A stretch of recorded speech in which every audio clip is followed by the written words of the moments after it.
കഴിഞ്ഞ രാത്രിയിൽ നമ്മൾ ചർച്ച ചെയ്തത് നമ്മുടെ കർത്താവായ യേശുക്രിസ്തുവിൻ്റെ പുനരാഗമനത്തോടനുബന്ധിച്ച് ബാബിലോന്യ സാമ്രാജ്യത്തിന് അല്ലെങ്കിൽ ആ പട്ടണത്തിന് ഉണ്ടാകേണ്ട ഉയർച്ചയും താഴ്ചയും അതിനെ ആസ്പദമാക്കിയൊരു വചനം വായിച്ചുകൊണ്ടാണ് നമ്മൾ തുടങ്ങിയത്. വെളിപ്പാട് 18:21. അയ്യോ അയ്യോ മഹാനഗരമായ ബാബിലോണേ, ബലമേറിയ പട്ടണമേ, 1 മണിക്കൂർ കൊണ്ട് നിൻ്റെ ന്യായവിധി വന്നല്ലോ. യേശുവിൻ്റെ പുനരാഗമനത്തോടനുബന്ധിച്ച് ബാബിലോൺ എന്ന രാഷ്ട്രത്തിന് ചരിത്രത്തിലുണ്ടാകേണ്ട ഉയർച്ചയും താഴ്ചയുമാണ് ഒരു വിഷയം. ഞാൻ 3 പ്രധാനപ്പെട്ട വസ്തുതകളിലൂടെയാണ് ഈ വിഷയങ്ങളെ നയിക്കാൻ ചർച്ച നമ്മുടെ വിശകലനം മുമ്പോട്ട് കൊണ്ടുപോകാൻ ആഗ്രഹിക്കുന്നത്. അതിലൊന്നാണ് ഈ ബാബിലോന്യ സാമ്രാജ്യത്തിൻ്റെ ഉദയാസ്തമയങ്ങളെങ്കിൽ യേശുവിൻ്റെ വരവോടനുബന്ധിച്ച് ഒരു രാഷ്ട്രം എന്ന നിലയിൽ ഇസ്രയേലിൽ ഉണ്ടായിക്കൊണ്ടിരിക്കുന്ന മാറ്റങ്ങളാണ് രണ്ടാമതൊന്ന്. ഈ 2 ഒരുക്കങ്ങൾക്ക് സമാന്തരമായി തിരുസഭ എങ്ങനെ യേശുവിൻ്റെ പുനരാഗമനത്തെ നോക്കിക്കാണുന്നു, അതിൻ്റെ ഒരുക്കം എങ്ങനെ 3 വിധ ഒരുക്കങ്ങളാണ് ഈ 3 രാത്രികളിലൂടെ നമ്മുടെ വിശകലനത്തിന്, ക്രമീകൃതമായുള്ള പഠനത്തിന് ആധാരമായിട്ടുള്ളത്. അതിൽ ഇന്നലെ ദീർഘമായൊരു മുഖവുര വേണ്ടി വന്നു. അതിന് എന്തൊക്കെയാണ് നമ്മൾ കഴിഞ്ഞ രാത്രി പറഞ്ഞത് എന്നതൊന്ന് സംക്ഷിപ്തമാക്കാം. ബാബിലോൺ എന്ന നഗരത്തിൻ്റെ ചരിത്ര പ്രസക്തി അതായിരുന്നു ആദ്യം പറഞ്ഞത്. അതിൻ്റെ സ്ഥാപകൻ നിമ്രോദാണെന്നും അതിന് വ്യത്യസ്ത പേരുകളുണ്ടെന്നും അതിലേറ്റവും സുപ്രധാനമായ പേരാണ് മെസപ്പൊട്ടേമിയ എന്നും ബൈബിളിൻ്റെ പഴയ നിയമത്തിൽ അതിന് ശിനാർ ദേശമെന്നാണ് പറയുകയെന്നും അവിടെ വച്ചാണ് മനുഷ്യൻ അതുവരെ ഒരു ഭാഷ സംസാരിച്ചെന്നും പിന്നീട് ഭാഷ പിരിഞ്ഞ് പല തരത്തിലായെന്നും ആ സ്ഥലത്ത് നിന്ന് അബ്രഹാമിനെ ദൈവം ഏകസത്യ ദൈവത്തിൻ്റെ പ്രഘോഷകനായി കണ്ടെന്നും അബ്രഹാം അങ്ങനെ ദൈവശബ്ദം കേട്ട് ഇന്ന് ഇസ്രയേൽ എന്ന് വിവക്ഷിക്കുന്ന ഷാലോം എന്ന് അന്ന് പറയുന്ന രാജ്യത്തെത്തിയെന്നും അവിടെ വച്ച് മൽക്കീസദേക്കിനെ കണ്ടുമുട്ടിയെന്നും വരെയുള്ള ചരിത്രം പറഞ്ഞു. അവിടെ നിന്ന് ഇസ്രയേൽ മക്കൾ 14 തലമുറ കഴിയുമ്പോൾ, അബ്രഹാം മുതൽ 14 തലമുറ എത്തുമ്പോഴേക്കും രാഷ്ട്രം അതിൻ്റെ സുവർണ കാലഘട്ടത്തിലേക്ക് കടന്നെന്നും മൊണാർക്കി രാജഭരണം അവിടെ ശക്തിപ്പെടുകയും അവിടെ ദാവീദിനെപ്പോലൊരു രാജാവ് ഉണ്ടാകുകയും ചെയ്തെന്നും, എന്നാൽ വീണ്ടും ഒരു 14 തലമുറ കഴിയുമ്പോൾ ചരിത്രത്തിൽ അവർക്കൊരു തിരിച്ചടി പിണഞ്ഞ് വീണ്ടും പഴയ സ്ഥലത്ത് അവരെത്തി എന്നും പറഞ്ഞ് നമ്മൾ ഇന്നലെ ക്ലോസ് ചെയ്തു. അപ്പോൾ എന്തൊക്കെ ചിന്തിച്ചു? The ancient history of Mesopotamia, then the call and commissioning of Abraham, then the captivity of Israelites. ഇത്രയും കാര്യങ്ങളാണ് നമ്മൾ പറഞ്ഞതിൻ്റെ ഉള്ളടക്കം. ഓർമ്മയുണ്ടോ? ബാക്കി കാര്യങ്ങളിലേക്ക് കിടക്കുകയാണ്. Patan why not?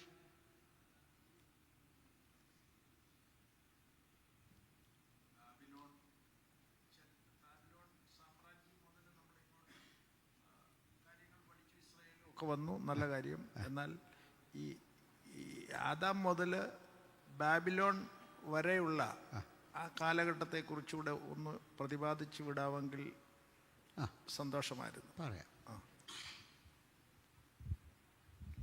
നമുക്ക് ചരിത്രത്തിൻ്റെ ആവിർഭാവഘട്ടത്തിൽ നമ്മൾ അറിയുന്ന ബിബ്ലിക്കൽ ഹിസ്റ്ററി, അതിൽ ആദം, സ്ഥലം കൂടെ വരുമ്പോൾ ശേത്ത്, ഏനോഷ്, കേനാൻ, മഹലേൽ, യാരദ്, ഇങ്ങനൊരു തലമുറ നമുക്കറിയാം.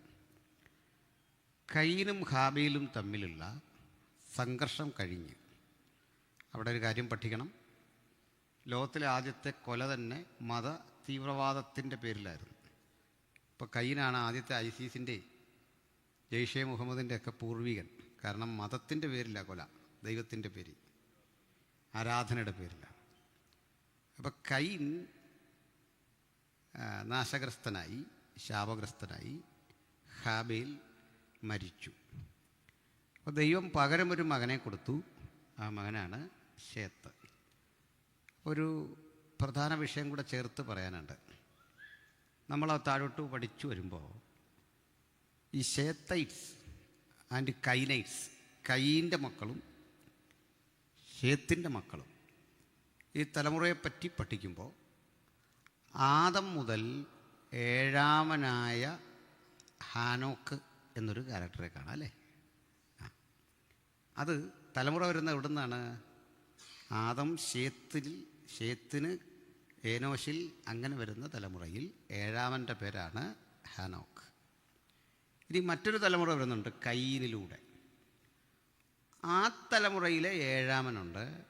അയാളുടെ പേര് ലാമക്ക് എന്നാണ്. ലാമക്ക്, ജ്യേഷ്ഠാനുജ മക്കൾ എന്ന് പറയാം. ഇതിൽ ഈ കയീനെ നമുക്ക് അങ്ങനെ തള്ളാൻ പറ്റിയ ഒരാളല്ല ചരിത്രത്തിൽ നിന്ന്. ചുമ്മാ ഒന്ന് പറഞ്ഞു പോകാൻ പറ്റിയ ആളല്ല. കാരണം കയീൻ്റെ ചരിത്രം വളരെ സ്പഷ്ടമാണ്. എന്ന് വെച്ചാൽ കയീൻ ഒരു പട്ടണം പണിതു. അപ്പോൾ ആദ്യത്തെ സിറ്റി ഈർ എന്നാണ് ഹീബ്രുവിൽ പറയുക, സിറ്റി. അത് കയീൻ പണിതാണ്. കയീനിൽ നിന്നാണ് ഈ സിറ്റി നഗരവൽക്കരണം, ഇത് തുടക്കം അവിടെ നിന്നാണ്. അവിടെ നിന്ന് പിന്നെയും മുമ്പോട്ട് പോകുമ്പോൾ ഈ ലാമക്കിലേക്ക് എത്തുന്നു ചരിത്രം. ലാമക്ക് 2 ഭാര്യമാരെ എടുത്തു എന്ന് കാണുന്നു. ഒരുത്തിക്ക് ആദ എന്നും ഒരുത്തിക്ക് സില്ല എന്നും പേര്. അപ്പോൾ പോളിഗമി, ബഹുഭാര്യത്വം ആരംഭിക്കുന്നത് ലാമക്കിൽ നിന്നാണ്. മാത്രമല്ല അവിടെ പഠിച്ചാൽ രസവഹമായൊരു കാര്യം കാണാം. ഒരു പോയട്രി, ഒരു കവിത നമുക്കവിടെ കാണാം. അതും ബൈബിളിലെ ആദ്യത്തെ കവിതയാണ്. ആ കവിത പാടുന്നത് ലാമക്കാണ്. അപ്പം അയാളാണ് ആദ്യത്തെ കവി. ഗാനരചയിതാവും കവി അദ്ദേഹമാണ്. അതിനുമ്പൊരു കവിതയൊന്നും കാണുന്നില്ല. ഉണ്ടായേക്കാം, നമ്മൾ കാണുന്നില്ല. ലാമക്കിന് 2 ഭാര്യമാരിൽ കൂടി നല്ല ചുണക്കുട്ടികളായ കുറേ കുഞ്ഞുങ്ങളാണ് ജനിച്ച്. ഒരുവൻ്റെ പേര് യാബാൽ എന്നാണ്. അയാളെപ്പറ്റി പറയുന്നു, പശുപാലകന്മാർക്കും കൂടാരവാസികൾക്കും പിതാവായി. അപ്പോൾ മനുഷ്യൻ മൃഗങ്ങളെ ഇണക്കി വളർത്തുകയും പാലും പാലുൽപ്പന്നങ്ങളും വിപണിയിലെത്തിക്കുകയും ഒക്കെ ചെയ്തു തുടങ്ങിയെന്നർത്ഥം. രണ്ടാമത് അവൻ്റെ സഹോദരൻ യൂബാൽ വേണുവും കിന്നരവും പ്രയോഗിക്കുന്നവർക്ക് പിതാവായി. The first artist in the world, ആദ്യത്തെ കലാകാരൻ, സംഗീതജ്ഞൻ, സുഷിരവാദ്യം ഉപയോഗിക്കുന്ന ആൾ, കമ്പിവാദ്യം ഉപയോഗിക്കുന്ന ആദ്യത്തെ ആൾ, അത് യൂബാലാണ്. ഇനി ഒരാളുണ്ട് തൂബൽ കയീൻ. അയാൾ ചെമ്പ് കൊണ്ടും ഇരുമ്പ് കൊണ്ടും ആയുധം തീർക്കുന്നവർക്ക് പിതാവായി. അപ്പോൾ എത്ര നല്ലൊരു വീടും സെറ്റപ്പൊക്കെയാണെന്ന് ആലോചിച്ചേ. അപ്പന് ഒരു പട്ടണം പണിതു വല്യപ്പൻ പേര് കേട്ട ആളാണ്. കാരണം ആദ്യത്തെ കൊല നടത്തി. ആരും ഭയപ്പെട്ടു പോകുന്ന മതതീവ്രവാദിയാണ്. ആ തലമുറയിൽ ഒരുത്തൻ 2 കല്യാണം കഴിച്ചു. ആദ്യത്തെ ബഹുഭാര്യത്താണ്. ആ തലമുറയിലുണ്ടായ മക്കളൊന്നും മോശമല്ല, നല്ല ജനുസാണ്. കാരണം എന്താ? ഒരുത്തൻ കലാകാരൻ, ഒരുത്തൻ ആയുധക്കമ്പോളത്തിലാണ്, ഇനി ഒരാൾ മൃഗങ്ങളെ ഇണക്കി വളർത്തി, ഇനി അവിടുന്ന് കവിത പിറവി കണ്ടു. എന്താ ഈ പറഞ്ഞതിൻ്റെയൊക്കെ അർത്ഥം? നമ്മൾ നാഗരികത, സംസ്കാരം, സിവിലൈസേഷൻ, ഡെവലപ്മെൻറ്റ്, വെൽഫെയർ എന്നൊക്കെ പറയുന്ന ആ സംഭവങ്ങളുടെ എല്ലാം പൈതൃകം കയീനിലാണ്. ഭൗതികമെന്ന് നമ്മൾ ചിന്തിക്കുന്ന സകല സങ്കല്പങ്ങളുടെയും കേന്ദ്രം കയീനാണ്. കയീൻ എന്നൊരു ന്യൂക്ലിയസിനെ ചുറ്റിപ്പറ്റിയാണ് ചരിത്രം വികാസം പ്രാപിക്കുന്നത് ഇന്നു വരെ. ഇനി അപ്പുറത്തേക്ക് എടുക്കാം. അപ്പുറത്തുള്ളത് ശേത്തിൻ്റെ കാലത്ത് യഹോവയുടെ നാമത്തിൽ ആരാധന തുടങ്ങി. ഇല്ലേ? പിന്നെ നമുക്ക് കാണുന്നത് ഒരു യാഗപീഠത്തിൻ്റെ നിർമ്മിതി, പിന്നെ കാണുന്നത് പ്രവാചകൻ്റെ രംഗപ്രവേശമാണ് ഹാനോക്ക്. അപ്പോൾ ഒരിടം ആരാധന, യാഗപീഠം, പ്രവചനം ഇങ്ങനെ പുരോഗമിക്കുന്ന ഒരു ജനറേഷൻ. അടുത്തൊരു ജനറേഷൻ ബഹുഭാര്യത്വം, കല, ആയുധ വിപണി, കൃഷി, ഇങ്ങനെ പോകുന്ന മറ്റൊരു കൾച്ചർ. അപ്പോൾ ഈ രണ്ട് കൾച്ചറുകൾ സമാന്തരമായി പോകുമ്പോൾ ഇതിൻ്റെ ഒഴുക്ക് ഒരിടത്ത് നഷ്ടപ്പെടുന്നുണ്ട്. അതെവിടെയാണെന്ന് ഞാൻ പറയാം. വളരെ വലിയൊരു ചിന്തയാണ്. അച്ഛനത് ചോദിച്ചത് പ്രത്യേകിച്ച് നന്ദി. കാരണം ഈ കവിതയിലൊരു ദുരൂഹത നിൽക്കുന്നു. ഈ കവിത എന്ന് പറഞ്ഞാൽ ഒരു വലിയ അപാരമായ കഴിവുണ്ടെങ്കിലേ കവിത എഴുതാൻ പറ്റും. നമ്മൾ കേൾക്കുന്ന പലതും കവിതയല്ല. നമ്മൾ കേൾക്കുന്നതൊക്കെ പദ്യങ്ങളാണ്. പദ്യത്തിനൊരു മെഷർമെൻ്റ് ഉണ്ട്. അതനുസരിച്ച് വൃത്തവും താളവും ഒക്കെ വെച്ച് എഴുതുന്ന സാധനമാണ് പദ്യം. അതായത് ഈ പദ്യം എഴുതുന്ന ആളിൻ്റെ മുമ്പിൽ ഒരു ഇൻസിഡൻ്റ് ഉണ്ട്. ചെങ്കടൽ കടന്നതോ, അയാൾ ഓൾറെഡി ലേൺഡാണ്, സംഗതി പഠിച്ചിരിക്കുന്നു. മുമ്പിലൊരു സംഭവമുണ്ട്. മുമ്പേ പറഞ്ഞ പോലെ ചെങ്കടൽ കടന്നതോ, അതല്ലെങ്കിൽ കാനാവിൽ കല്യാണം നടന്നതോ, അല്ലെ നമ്മുടെ നാട്ടിലെ ഏതെങ്കിലും ഒരു സംഭവം, വയനാടോ മുത്തങ്ങയോ ഇപ്പോൾ വരുന്ന ഏതെങ്കിലും ഒരു സംഭവം അയാളുടെ ഉള്ളിലുണ്ട്. അതാണ് കവി. അതിനെ ഒരു കഥയെ പുള്ളി പാട്ടാക്കി മാറ്റുകയാണ് ഒരു സംഭവത്തെ. പക്ഷെ കവിക്ക് അങ്ങനെയല്ല. കവിയുടെ മുമ്പിലൊന്നുമില്ല. അയാൾക്ക് കടലും ഇല്ല, കരയും ഇല്ല. നമ്മൾ ചിലപ്പോൾ ഈ ടൂറിനൊക്കെ പോയിട്ട് ചില സ്ഥലങ്ങളിൽ കണ്ടിട്ട് പറയാം കവിത, അവിടെ ഒന്നും ഇരുന്നാൽ കവിത എഴുതാനൊന്നും പറ്റില്ല. കവിത മറ്റൊരു പ്രചോദനമാണ്, എക്സ്റ്റേണൽ ആയൊരു ഇൻസ്പിറേഷനാണ്. അതെല്ലായ്പ്പോഴും പറ്റില്ല. അത് ചിന്തയ്ക്കപ്പുറത്താണ്. നമ്മളെല്ലാം കവിത എന്നൊക്കെ പറയുന്നതും കഥ എന്ന് പറയുന്നതും കവിതയും കഥയും തമ്മിൽ, പോയിട്രിയും തമ്മിലുള്ള വ്യത്യാസം അറിയില്ല. പക്ഷെ ഇതൊരു കവിതയാണ്. ഈ കവിതയിൽ ഇദ്ദേഹം പറയുന്നൊരു കാര്യം, ആദയും സില്ലയുമായുള്ളവരെ വന്നു കേൾപ്പി, ലാമെക്കിൻ ഭാര്യമാരെ എൻ്റെ വാക്കുകൾക്ക് ചെവി തരുവിൻ. ഉൽപ്പത്തിയിലുള്ള കേട്ടോ. എന്നിട്ട് അടുത്താണ് രസം. എൻ്റെ മുറിവിന് പകരം ഞാനൊരു പുരുഷനെയും എൻ്റെ പരിക്കിന് പകരം ഞാനൊരു യുവാവിനെയും കൊല്ലും. കൈന് വേണ്ടി 7 ഇരട്ടി പകരം ചെയ്താൽ ലാമക്കിന് വേണ്ടി 77 ഇരട്ടി. ഇങ്ങനെയാണത്. ഇതെത്ര വായിച്ചാലും ഇയാൾ ഈ പാടുന്ന പാട്ടിനകത്ത് മുറിവ്, പരിക്ക്, യുവാവ്, കൊല്ലും, തല്ലും എന്നൊക്കെയാണ്. ഇതാരെ തല്ലുന്ന കാര്യമാണ്? ആരെക്കുറിച്ച് അയാളെ എയിം ചെയ്യുന്ന കാര്യമാണ്? നിങ്ങൾ ഉൽപ്പത്തി മുഴുവൻ വായിച്ചാൽ ഈ ആളിനെ പിടികിട്ടത്തില്ല. എന്താണ് ഈ കവിത എന്നൊരു പിടിയും കിട്ടത്തില്ല. പക്ഷെ ബൈബിളിലും സ്ഥാനം പിടിക്കത്തക്ക വിധം ആ കവിത വന്നെങ്കിൽ അതിലൊരു കാര്യമുണ്ട്, അല്ലേ? ഉണ്ട്. അപ്പം ഇയാൾ ആരെ എയിം ചെയ്തു? ഇയാൾ ആരെ അഡ്രസ്സ് ചെയ്തു?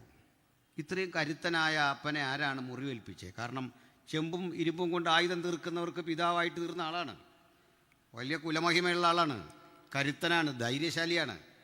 കൈനാണ് എൻ്റെ മുത്തശ്ശനെന്ന് അഭിമാനപുരസരം പറയുന്ന ആളാണ്. ഇയാളെ ആരാണ് മുറിപ്പെടുത്തിയത്? അപ്പോൾ സൂക്ഷ്മാംശങ്ങളിൽ പഠിച്ച യൂദാലേഖനത്തിൽ നിന്നൊരു ഉത്തരം കിട്ടും. എന്താണെന്ന് അറിയണ്ടേ? ആദം മുതൽ 7-മനായ ഹാനോക്ക് ഇവരെക്കുറിച്ച് പ്രവചിച്ചു.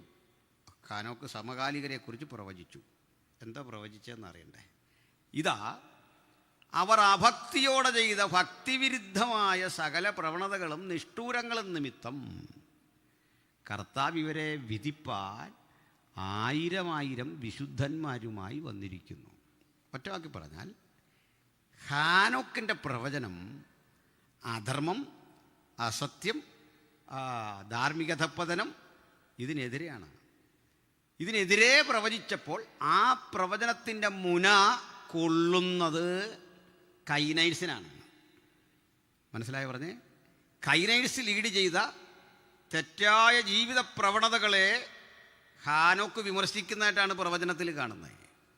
ആ പ്രവചനം മുഴുവൻ അവർ അഭക്തിയോടെ ചെയ്ത ഭക്തിവിരുദ്ധമായ സകല പ്രവണതകളും നിമിത്തം, ദൈവത്തിന് നേരെ പറഞ്ഞ നിഷ്ഠൂരങ്ങൾ നിമിത്തം കർത്താവ് നിന്നെ വിധിപ്പാൻ വന്നിരിക്കുന്നു. പ്രവാചകൻ അങ്ങനെയാണ്. അദ്ദേഹം പറയുന്നത് വരാനിരിക്കുന്നതും ഭൂതകാലത്തിലായിരിക്കും മിക്കപ്പോഴും പ്രവാചകൻ പറയുക. നമുക്കൊരു ശിശു ജനിച്ചിരിക്കുന്നു. അന്ന് യേശു ജനിച്ചില്ല. നമുക്കൊരു മകൻ നൽകപ്പെട്ടിരിക്കുന്നു. എന്തേ പറയാൻ കാരണം? അതാണ് അതിൻ്റെ ഉറപ്പ്. ആ വിഷയത്തിൻ്റെ ഉറപ്പാണ്. കർത്താവിതാ നിന്നെ ന്യായം വിധിക്കാൻ വന്നിരിക്കുന്നു. ഈ വാക്കുകൾ ഈ ലാമെക്കിന് മുറിവായി. എന്തിനെതിരെ പ്രവചിച്ച്? മക്കളുടെ വഴിവിട്ട ജീവിതത്തിനെതിരെ, അയാളുടെ അധർമ്മത്തിനെതിരെ, നാട് കടന്നു പോകുന്ന ദൈവനിരാസത്തിനെതിരെ. അപ്പുറത്ത് ചെറിയൊരു യാഗപീഠം, അപ്പുറത്ത് ചെറിയ കുറേ പ്രാർത്ഥന മനുഷ്യർ. അവരുടെ എണ്ണം ദുർബലമാണ്, അവർ ശക്തരല്ല. അവരുടെ ജീവിതവും ഒക്കെ കാട്ടി ഇപ്പുറത്ത് ഒരു കമ്പാരിസൺ നടത്തിയിട്ട് പറയാണ് ഈ ലോകം എങ്ങോട്ടാ പോകുന്നത്. ആ വിമർശനം, ഹാനോക്കുണ്ടാക്കിയ ആ സംസാരം, ആ പ്രസംഗം ലാമേക്കിനെ മുറിപ്പെടുത്തി. ലാമേക്ക് ഭാര്യയെ വിളിച്ചിട്ട് പറഞ്ഞു, കൊന്നും അങ്ങ് തീർത്തേക്കാം, പകരം ഒരു യുവാവിനെ കൊല്ലും, പകരം ഒരുത്തനെ മുറിപ്പെടുത്തും. അപ്പോൾ വധഭീഷണി ഒരു പുതിയ വിഷയമല്ല, അത് ആദ്യം കിട്ടിയ ആളാണ് ഹാനോക്ക്. പക്ഷെ ദൈവത്തിൻ്റെ പ്രവൃത്തി കേട്ടാ, കൊല്ലുമെന്നൊരുത്തൻ ഉറപ്പിച്ചപ്പോൾ, അവൻ്റെ അപ്പനത് ചെയ്ത് ശീലമുണ്ടെന്നുള്ള തെളിവ് കൂടി വെച്ചപ്പോൾ, 77 ഇരട്ടി എന്നൊക്കെ പറഞ്ഞപ്പോൾ ദൈവം ഈ വെല്ലുവിളി സ്വീകരിച്ചു. എന്നിട്ട് പറയുക, അവൻ മരണം കാണാതെ എടുക്കപ്പെട്ടു. മനസ്സിലായോ? അപ്പോൾ ചുരുക്കി പറഞ്ഞാൽ ആ നാഗരികതയും ഒക്കെ തകർന്നിട്ട് ഹാനോക്കിലൂടെ ഒരു പുതുതലമുറ രൂപപ്പെട്ടു വന്നു. അത് നോഹയിലെത്തുന്നു, നീതിപ്രസംഗിയായ നോഹയിലെത്തുന്നു. ആ നോഹയുടെ കാലത്ത് പ്രളയം രൂപപ്പെടുന്നു. ആ പ്രളയത്തിൽ മനുഷ്യരാശി നശിക്കുന്നു. നമുക്കതറിയാം. പെട്ടകം അവർക്ക് രക്ഷയൊരുക്കുന്നു. എന്നിട്ട് അതിനുശേഷം നമുക്ക് കാണാൻ പറ്റുന്നത് ഒരു 6 2 8 പേരെയാണ്. നോഹ, ഭാര്യ, 3 മക്കൾ, അവരുടെ ഭാര്യമാർ, 8 പേര്. ഈ 8 പേർ പെട്ടകത്തിലൂടെ രക്ഷ പ്രാപിക്കുന്നു. ഈ 8 പേരുടെ ചരിത്രവും രസവഹമാണ്. അതിൽ 6 പേരെ എടുത്താൽ മതി. 3 പുരുഷന്മാർ, ശേം, ഹാം, യാഫേത്ത്. ലോകം മുഴുവൻ നിന്നുള്ള മനുഷ്യർ ബൈബിളിൻ്റെ വംശശാസ്ത്ര വീക്ഷണം അനുസരിച്ച് ഇവരുടെ മക്കളാണ്. ബിബ്ലിക്കലി അങ്ങനെയാണ് പറയാൻ പറ്റുന്നത്. അതിൽ സേമിൻ്റെ കൊച്ചുമക്കളെ സെമിറ്റിക് എന്നും, ഹാമിൻ്റെ കൊച്ചുമക്കളെ ഹാമിറ്റിക് എന്നും, യാഫത്തിൻ്റെ കൊച്ചുമക്കളെ ഇൻഡോ യൂറോപ്യൻ അഥവാ യാഫറ്റിക്, നമുക്ക് ബിബ്ലിക്കലി യാഫറ്റിക് എന്ന് പറഞ്ഞാൽ മതി, ഇൻഡോ യൂറോപ്യൻ എന്നും പറയുന്നു. അപ്പോൾ ഷേമിൻ്റെ സന്താന പരമ്പരകൾ പ്രധാനമായും മിഡിൽ ഈസ്റ്റിൽ വാസമുറപ്പിച്ചു. അർത്ഥാൽ നമ്മൾ ജൂതന്മാരെന്നും അറാബ്സ് എന്നും ഒക്കെ പറയുന്ന ഒരു സംസ്കാരമാണ് അവരുടേത്. ഏതാണ്ട് 10-30ഓളം ദേശീയതകൾ അതിനകത്തുണ്ട്. ജൂതന്മാരുടേത്, ഹീബ്രു ഭാഷ സംസാരിക്കുന്നവരുടേത്, ഉഗാററ്റിക് എന്നൊരു ഭാഷ കൾച്ചറുണ്ട്. പിന്നെ ഈ പറഞ്ഞ അറാബ്സ് ഉണ്ട്. ഇവരെല്ലാം ചേർന്ന് ഏതാണ്ട് റൈറ്റ് ലെഫ്റ്റ് ലാംഗ്വേജസ്, വലത്തുനിന്ന് ഇടത്തോട്ടെഴുതുന്ന ഭാഷ, സംസ്കാരവും ഒക്കെയായി ഒരു കൂട്ടം ആളുകൾ. നോഹ അവരെ ബ്ലസ് ചെയ്യുന്നുണ്ട്. ദൈവം, ഷേമിൻ്റെ ദൈവമായ യഹോവയാൽ അവൻ അനുഗ്രഹിക്കപ്പെട്ടവൻ. പിന്നെ യഹോവ യാഫേത്തിനെ വർദ്ധിപ്പിക്കട്ടെ, അവൻ ഷേമിൻ്റെ കൂടാരങ്ങളിൽ വസിക്കും. ഈ 1ാമത്തെ നിരയിലുള്ളതാണ് ഷേമിൻ്റെ സന്താന പരമ്പരകളെങ്കിൽ, 2ാം നിരയിൽ വരുന്നതാണ്, തൊട്ടടുത്ത് വരുന്നതാണ് യാഫറ്റിക്. യാഫറ്റിക് എന്ന് പറഞ്ഞാൽ ഇന്ത്യയിലെ ആര്യന്മാരും അതുപോലെ തന്നെ പാശ്ചാത്യരായിട്ടുള്ള ആളുകൾ, ഇവരെയാണ് പൊതുവിൽ ഇൻഡോ യൂറോപ്യൻ എന്ന് പറയുന്നത്. നമ്മുടെ ലാംഗ്വേജസും ഇതൊക്കെ ആയിട്ട് നല്ല അടുത്ത ബന്ധമുണ്ട്. ഇന്ത്യയിലെ സംസ്കൃതം എന്ന് പറയുന്നൊരു ഭാഷയോട് വ്യാകരണ സംബന്ധിയായി ഏറ്റവും അടുത്ത് നിൽക്കുന്നത്, തൊട്ട് നിൽക്കുന്നത്, സിമിലർ എന്ന് പറയാവുന്ന വ്യാകരണമാണ് ഗ്രീക്കിൻ്റെ വ്യാകരണം. കാരണം ഈ ഭാഷ തമ്മിൽ വ്യാകരണ സിദ്ധാന്തം ഏറ്റവും ഒരു നിര നിൽക്കുന്നു. അപ്പോൾ ഇവരുടെ ദൈവസങ്കല്പം എടുത്താലും മറ്റ് പല കാര്യങ്ങളിലുമെല്ലാം ഒരു ഏകീകരണം ഇന്ത്യയിലെ ആര്യന്മാരും ഒക്കെ ആയിട്ട് തന്നെ കിടപ്പുണ്ട്. അപ്പോൾ ഇനി മറ്റൊരു കൂട്ടരാണ് പാശ്ചാത്യർ, നമ്മൾ സായിപ്പ് എന്നൊക്കെ വിളിക്കുന്ന ആളുകൾ, ഇംഗ്ലീഷ് സ്പീക്കിംഗ് വേൾഡിലെ ആളുകൾ. ഇനി മംഗോളിയരും അങ്ങനെ തന്നെയാണ്. മംഗോളിയൻസ് നമ്മുടെ മിഡിൽ ഈസ്റ്റ് വരെയുള്ള, നമ്മുടെ നോർത്ത് ഈസ്റ്റ് വരെയുള്ള ആളുകൾ ആ മംഗോളിയൻ സ്റ്റോക്കിൽ പെടുന്നവരാണ്. ഇതാണെങ്കിൽ ഹമിറ്റിക്കാണ് അടുത്തത്, ഹാമിൻ്റെ കൊച്ചുമക്കൾ. അവർ അർത്താൽ ആഫ്രിക്കൻസ്, ഇന്ത്യയിലെ ദ്രവീഡിയൻസ്, ലോകത്തിൻ്റെ പലയിടങ്ങളിൽ പാകിസ്ഥാനികൾ, അവിടെയൊക്കെയുള്ള മനുഷ്യർ മഹാഭൂരിപക്ഷം ദ്രവീഡിയൻസാണ്. ഈ 3ആയിട്ട് ഇവർ പിരിഞ്ഞു പോവുകയാണ്. ഈ 3 തരം ജനതയ്ക്കകത്ത് നിന്ന് വീണ്ടും വീണ്ടും വീണ്ടും പിരിഞ്ഞു പോവുകയാണ്. അവരെ തമ്മിൽ ഏകീകരിക്കാനുള്ള ശ്രമങ്ങളാണ് സത്യത്തിൽ ലോകത്ത് നടത്തിക്കൊണ്ടിരിക്കുന്നത്. ഇവരെ ഒന്ന് ഒരുമിച്ച് കൂട്ടാം. അവരെ ഒരുമിച്ച് കൂട്ടാൻ വേണ്ടി നടത്തിയ ശ്രമങ്ങളിൽ ഒന്നായിരുന്നു ലീഗ് ഓഫ് നേഷൻസ്. അതൊക്കെ പൊളിഞ്ഞുപോയി. പിന്നെ ഒരെണ്ണമാണ് നമ്മുടെ അടുത്ത കാലത്ത് കാണുന്ന ഐക്യരാഷ്ട്രസഭ. അവിടെയൊക്കെ ജോലിയുള്ളവരെ കൊണ്ട് പിണങ്ങരുത്. ഐക്യരാഷ്ട്രസഭയിലെ സെക്രട്ടറി ജനറലാണ് ലോകത്ത് ഏറ്റവും അധികം പണം വാങ്ങുന്ന ഒരു ഉദ്യോഗസ്ഥൻ. ഏറ്റവും വലിയ സാലറി അദ്ദേഹത്തിൻ്റെയാണ്. പക്ഷേ അദ്ദേഹത്തിൻ്റെ ജോലി എന്താ? നമുക്കെതിരെ പാകിസ്ഥാൻ ഇങ്ങോട്ട് മിസൈൽ അയക്കുന്ന കേട്ടാൽ പുള്ളി ആസ്ഥാനത്തിരുന്നൊന്ന് നടുങ്ങുന്നു, അത്രേ ഉള്ളൂ. ഇതിനാണ് ഈ ശമ്പളമല്ല അവിടെ വാങ്ങുന്നത്. മനസ്സിലായില്ലേ?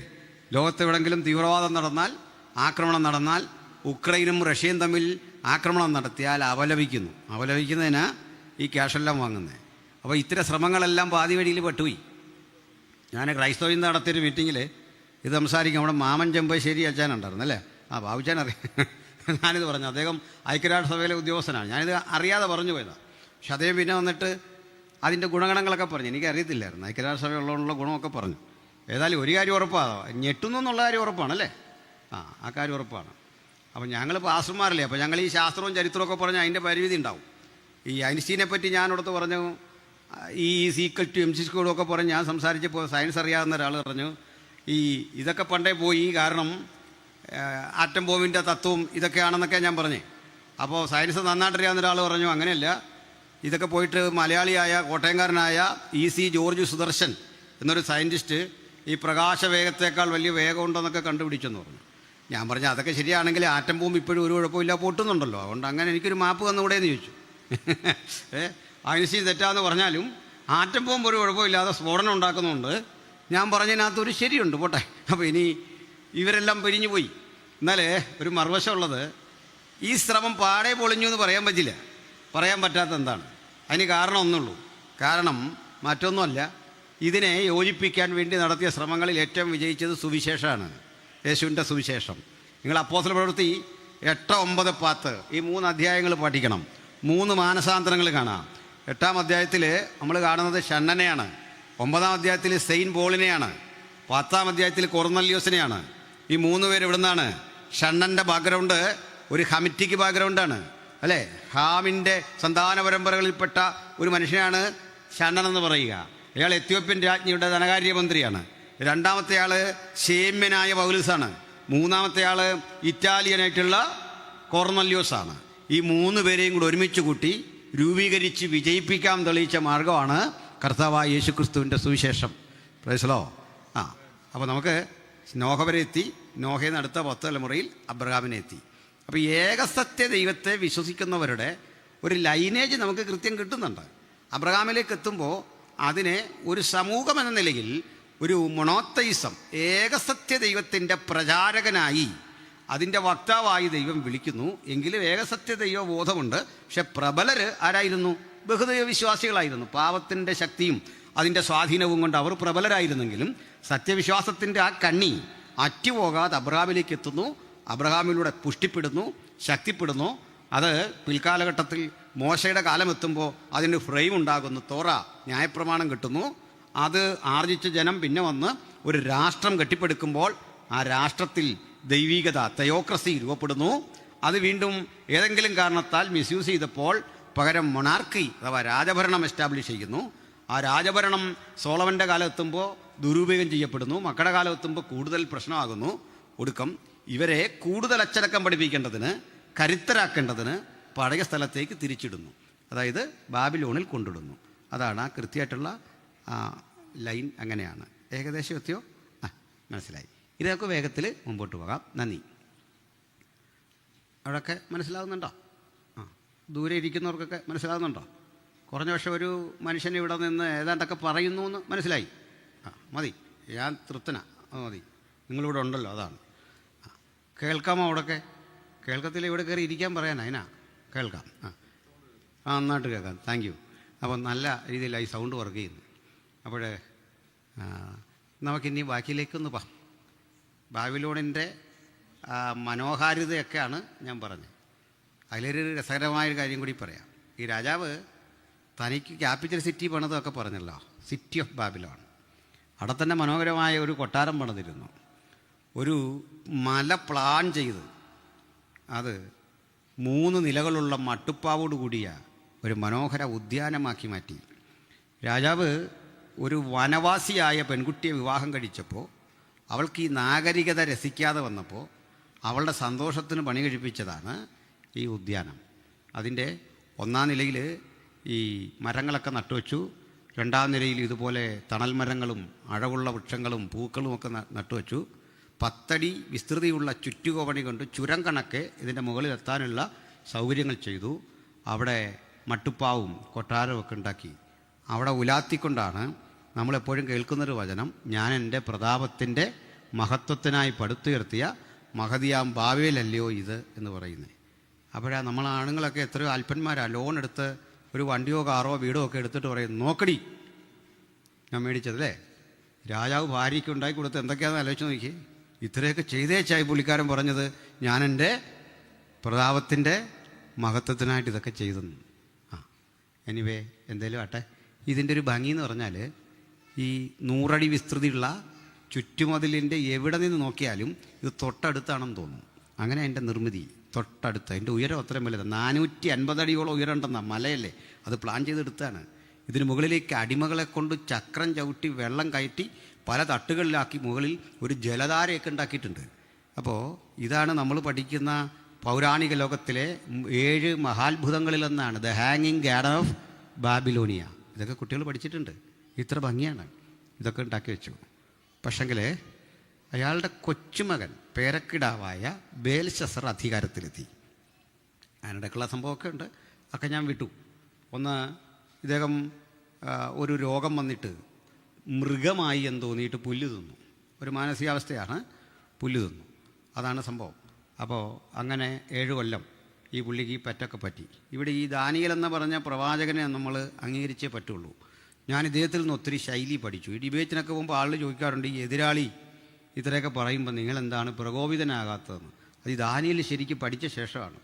കാരണം ദാനിയേലൊരു കാര്യം പറഞ്ഞാൽ വളരെ രസകരമാണ്. രാജാവിൻ്റെ അടുത്ത് സംസാരിക്കുന്നതിന് മുമ്പ് പറയും. എങ്ങനെയാണ് പറയുന്നത് അറിയണ്ടേ? തിരുമനസ്സേ, അങ്ങ് ദീർഘായുസായിരിക്കട്ടെ. അത് കേട്ടാലേ നമുക്ക് ജീവിക്കാൻ തോന്നും, അല്ലേ?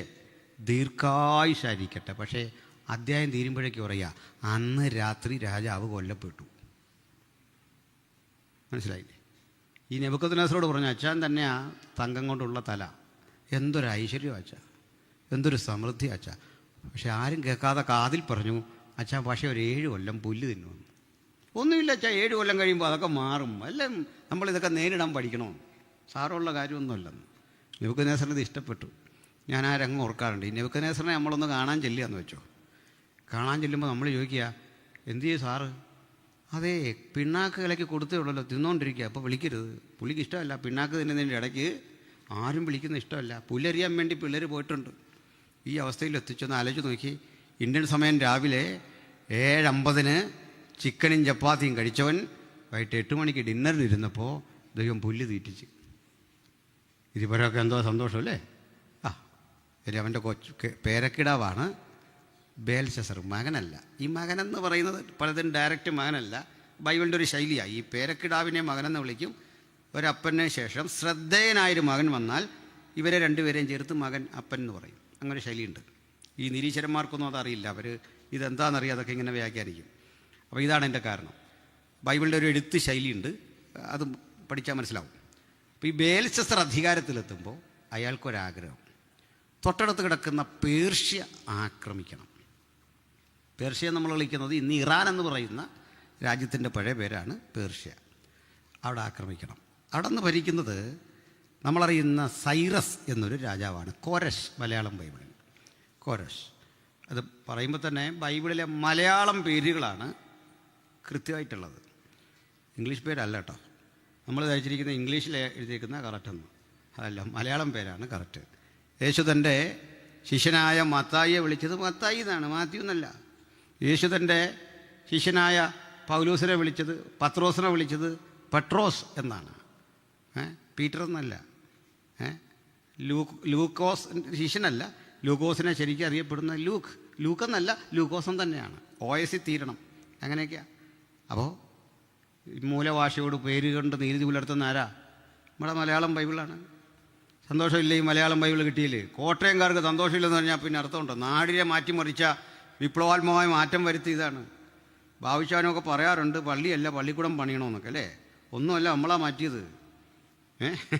നമ്മളാണ് ഈ നാടിൻ്റെ മുഴുവൻ നവോത്ഥാനത്തിൻ്റെ അടിസ്ഥാനം ഈ പുസ്തകമാണ്. ഇവിടെ ഈ അഭിമാനത്തോടെ പറയണം, തലയുയർത്ത് നിൽക്കണം. സ്തോത്രം, ഹല്ലേലൂയ. ഒക്കെ ഞാൻ ഒത്തിരി വീഡിയോ ചെയ്തിട്ടുണ്ട്, അങ്ങോട്ട് കിടക്കണില്ല. ഏതായാലും പറഞ്ഞു വന്നത് ഈ സൈറസ് അല്ലെങ്കിൽ കോരശ്. കോരശ് ഒരു നേരെ പോകുന്ന മനുഷ്യനാണ്. അല്ലെങ്കിൽ ഈ പാർസി മതം ഒരു ഡീസൻറ്റ് മതമാണ്. അത് അലമ്പൊന്നുമില്ല പോകുന്ന, മറ്റേ ആരെയും ദ്രോഹിക്കാതെ പോകുന്ന ആൾക്കാരാണ്. പാർസികളെയൊക്കെ ഗൾഫിലും ഒക്കെ ചെന്ന് പരിചയപ്പെട്ടവർക്ക് വലിയ സമ്പന്നരാണ്, പക്ഷെ ഡീസൻ്റാണ്. അവരാരും അന്യരുടെ കാര്യത്തിലൊന്നും ഇടപെടില്ല. ഒന്നാമത്തെ കാര്യം, അവർക്ക് ഏകദൈവ വിശ്വാസമാണ്. ഒരു ദൈവം, ആ ദൈവം അവർക്ക് അഗ്നിയാണ്. അഗ്നിയെ ദൈവത്തിൻ്റെ പ്രതീകമായി കണ്ട് ആരാധിക്കുന്നവരാണ്. അഗ്നിയുടെ എല്ലാ ഭാവങ്ങളെയും ദൈവമായി കണ്ടു. ഐക്കണോഗ്രഫി എന്നൊക്കെ പറയാവുന്ന വിധത്തിൽ അഗ്നിയുടെ പ്രതീകങ്ങളെ ഐക്കണുകളായി കണ്ട് അവരാരാധിക്കും. അവരുടെ ദേവൻ്റെ പേര് രസകരമാണ്. അവരുടെ ദേവൻ്റെ പേര് അഹൂര മസ്ദ എന്നായിരുന്നു. പേർഷ്യക്കാരുടെ ദേവൻ്റെ പേരെന്താ? ദൈവത്തിൻ്റെ പേര് അഹൂര മസ്ദ. ഇവിടെ നാട്ടിൽ വണ്ടി ഉണ്ടായിരുന്നല്ലോ, സ്വരാജ് മസ്ദ, അതൊക്കെ പേർഷ്യക്കാരുടെയാണ്. മസ്ദ എന്ന് പറയുന്നത് അതൊക്കെ ഗോഡിൻ്റെ പേരാണ്. ഇത്രയും പറഞ്ഞ സ്ഥിതിക്ക് അവിടുത്തെ പിശാചിൻ്റെ പേര് ഞാൻ പറഞ്ഞില്ല, അവിടെ പറയാം. കൃപാവരമൊക്കെ ഉള്ളവർക്ക് പ്രയോജനപ്പെടും. അതുവഴി പോവുകയാണെങ്കിൽ ശാസിക്കണമെങ്കിൽ ഇതിരിക്കട്ടെ. എന്താ ഇവിടുത്തെ പിശാചിൻ്റെ പേര്? അഹ്റിമാൻ എന്നായിരുന്നു. എങ്ങനെയാ? അഹ്റിമാൻ.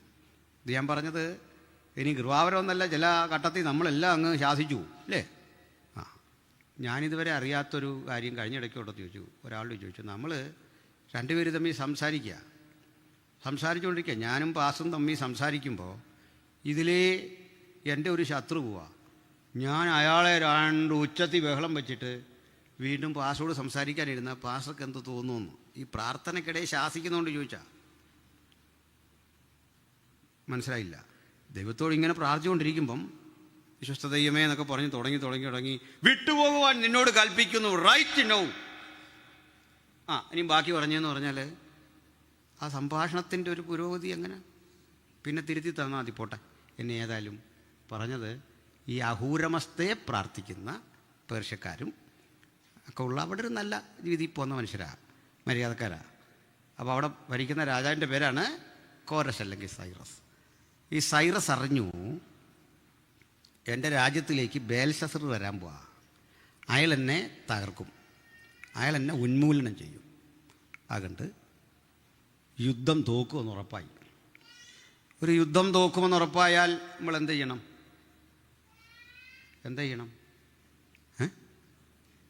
അറിയത്തില്ല. നമ്മളൊരു യുദ്ധത്തിൽ തോറ്റുപോകും, എന്താ ചെയ്യണമെന്ന്? കണ്ടോ, അച്ഛനാ പറഞ്ഞു, ഞാൻ ജീവിതത്തിൽ ആദ്യം കൃത്യം ഉത്തരം പറഞ്ഞ ഒരാളെ കണ്ടേ. നിന്നുകൊണ്ടു എന്ന് പറയുന്നതിലും നല്ലതാണ് ഓടി രക്ഷപ്പെടുക അല്ലേ.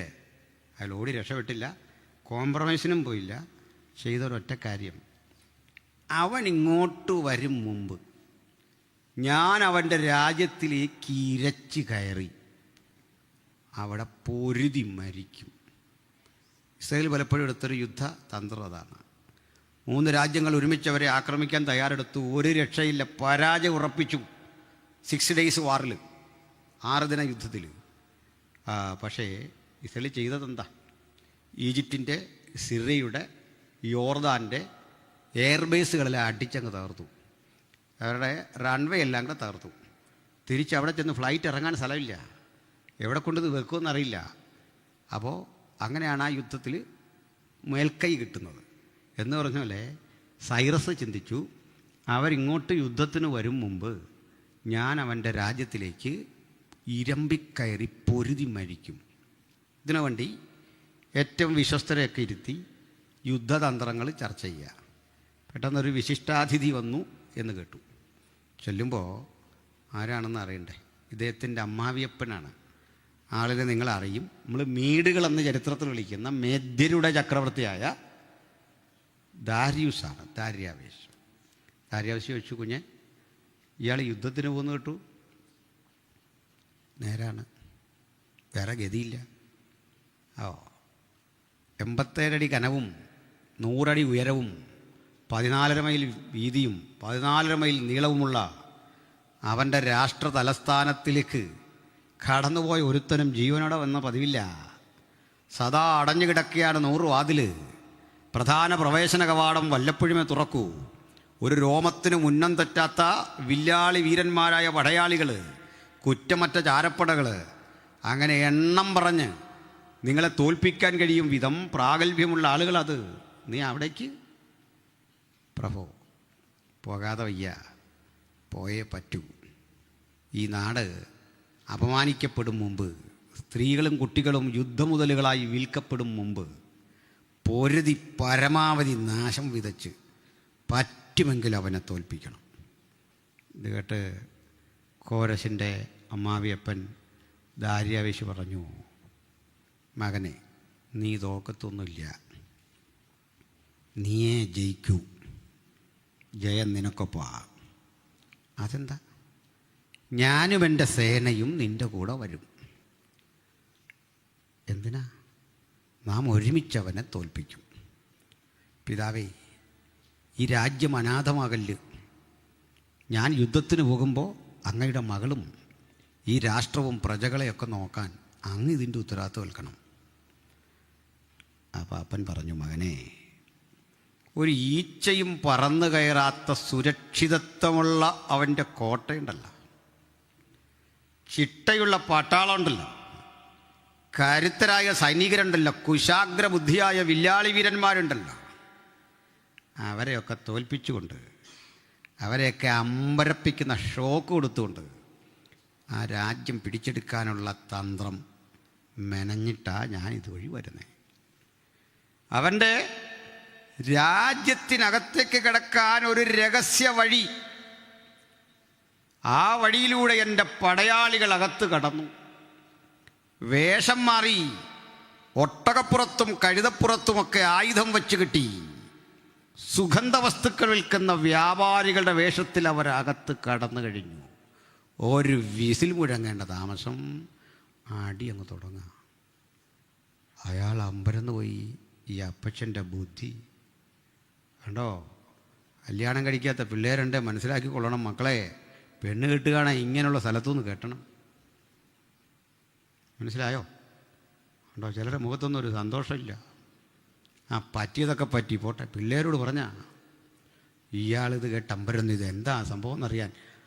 എങ്ങനെയാണ് ഇതിനകത്ത് കടന്നത്? പറയാം. അവൻ്റെ രാജ്യത്തിൻ്റെ ഒത്ത നടുവിലൂടെ ഒഴുകുന്ന യൂഫ്രട്ടീസിലെ അതിൻ്റെ ഉത്ഭവസ്ഥാനത്ത് ഞാൻ എൻ്റെ അടിമകളെ കൊണ്ടുവന്ന് ചിറകെട്ടി വെള്ളം ഗതി തിരിച്ചു വിട്ടു.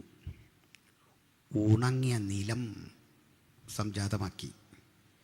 താഴെ നിന്നും മുകളിൽ നിന്നും ആയുധം വെച്ച് കെട്ടിയ കുതിരപ്പുറത്ത് പടയാളികൾ ഇതിനകത്തേക്ക് കടന്നു. വായിച്ചു യെശയ്യാ 21 മുതൽ, വായിച്ചു 21 മുതൽ. ഈ സംഭവം നടക്കുന്നതിൻ്റെ 1 നൂറ്റാണ്ട് മുമ്പേ പ്രവാചകൻ അതുവഴി കടന്നു പോകുന്ന കുതിരപ്പടയുടെ കുളമ്പടി ശബ്ദം, കഴുതകളുടെ കാലടികൾ നിലത്ത് സ്പർശിക്കുന്ന സ്പന്ദനത്തിൻ്റെ തരംഗങ്ങൾ ഒപ്പിയെടുത്ത് ആത്മാവിൽ എഴുതി വച്ചിരിക്കുന്ന പ്രവചനത്തിൻ്റെ ആവിഷ്കരണം. അത് വായിക്കാം. യെശയ്യാ 21:1 മുതൽ.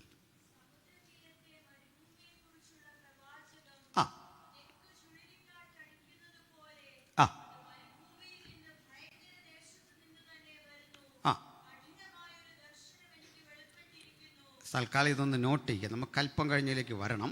ബാക്കി പശ്ചാത്തലം കൂടെ പറഞ്ഞ് അവിടെ ഫിനിഷ് ചെയ്യണം. പെട്ടെന്ന് അടുത്തതിൽ പോകാനുള്ളതാണ്. ശ്രദ്ധിക്കണം, ശ്രദ്ധയോടിരിക്കണം.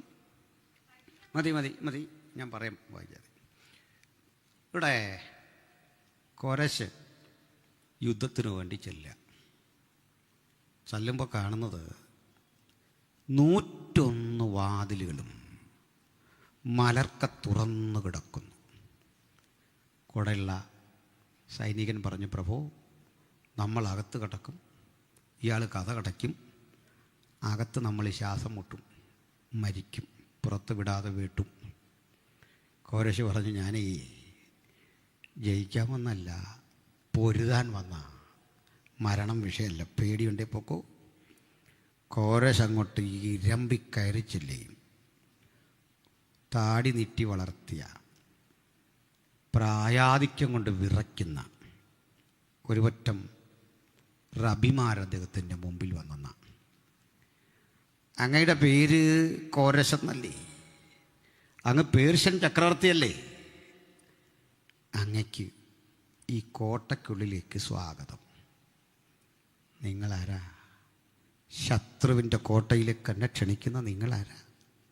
ഞങ്ങൾ നിൻ്റെ ശത്രുക്കളൊന്നുമല്ല.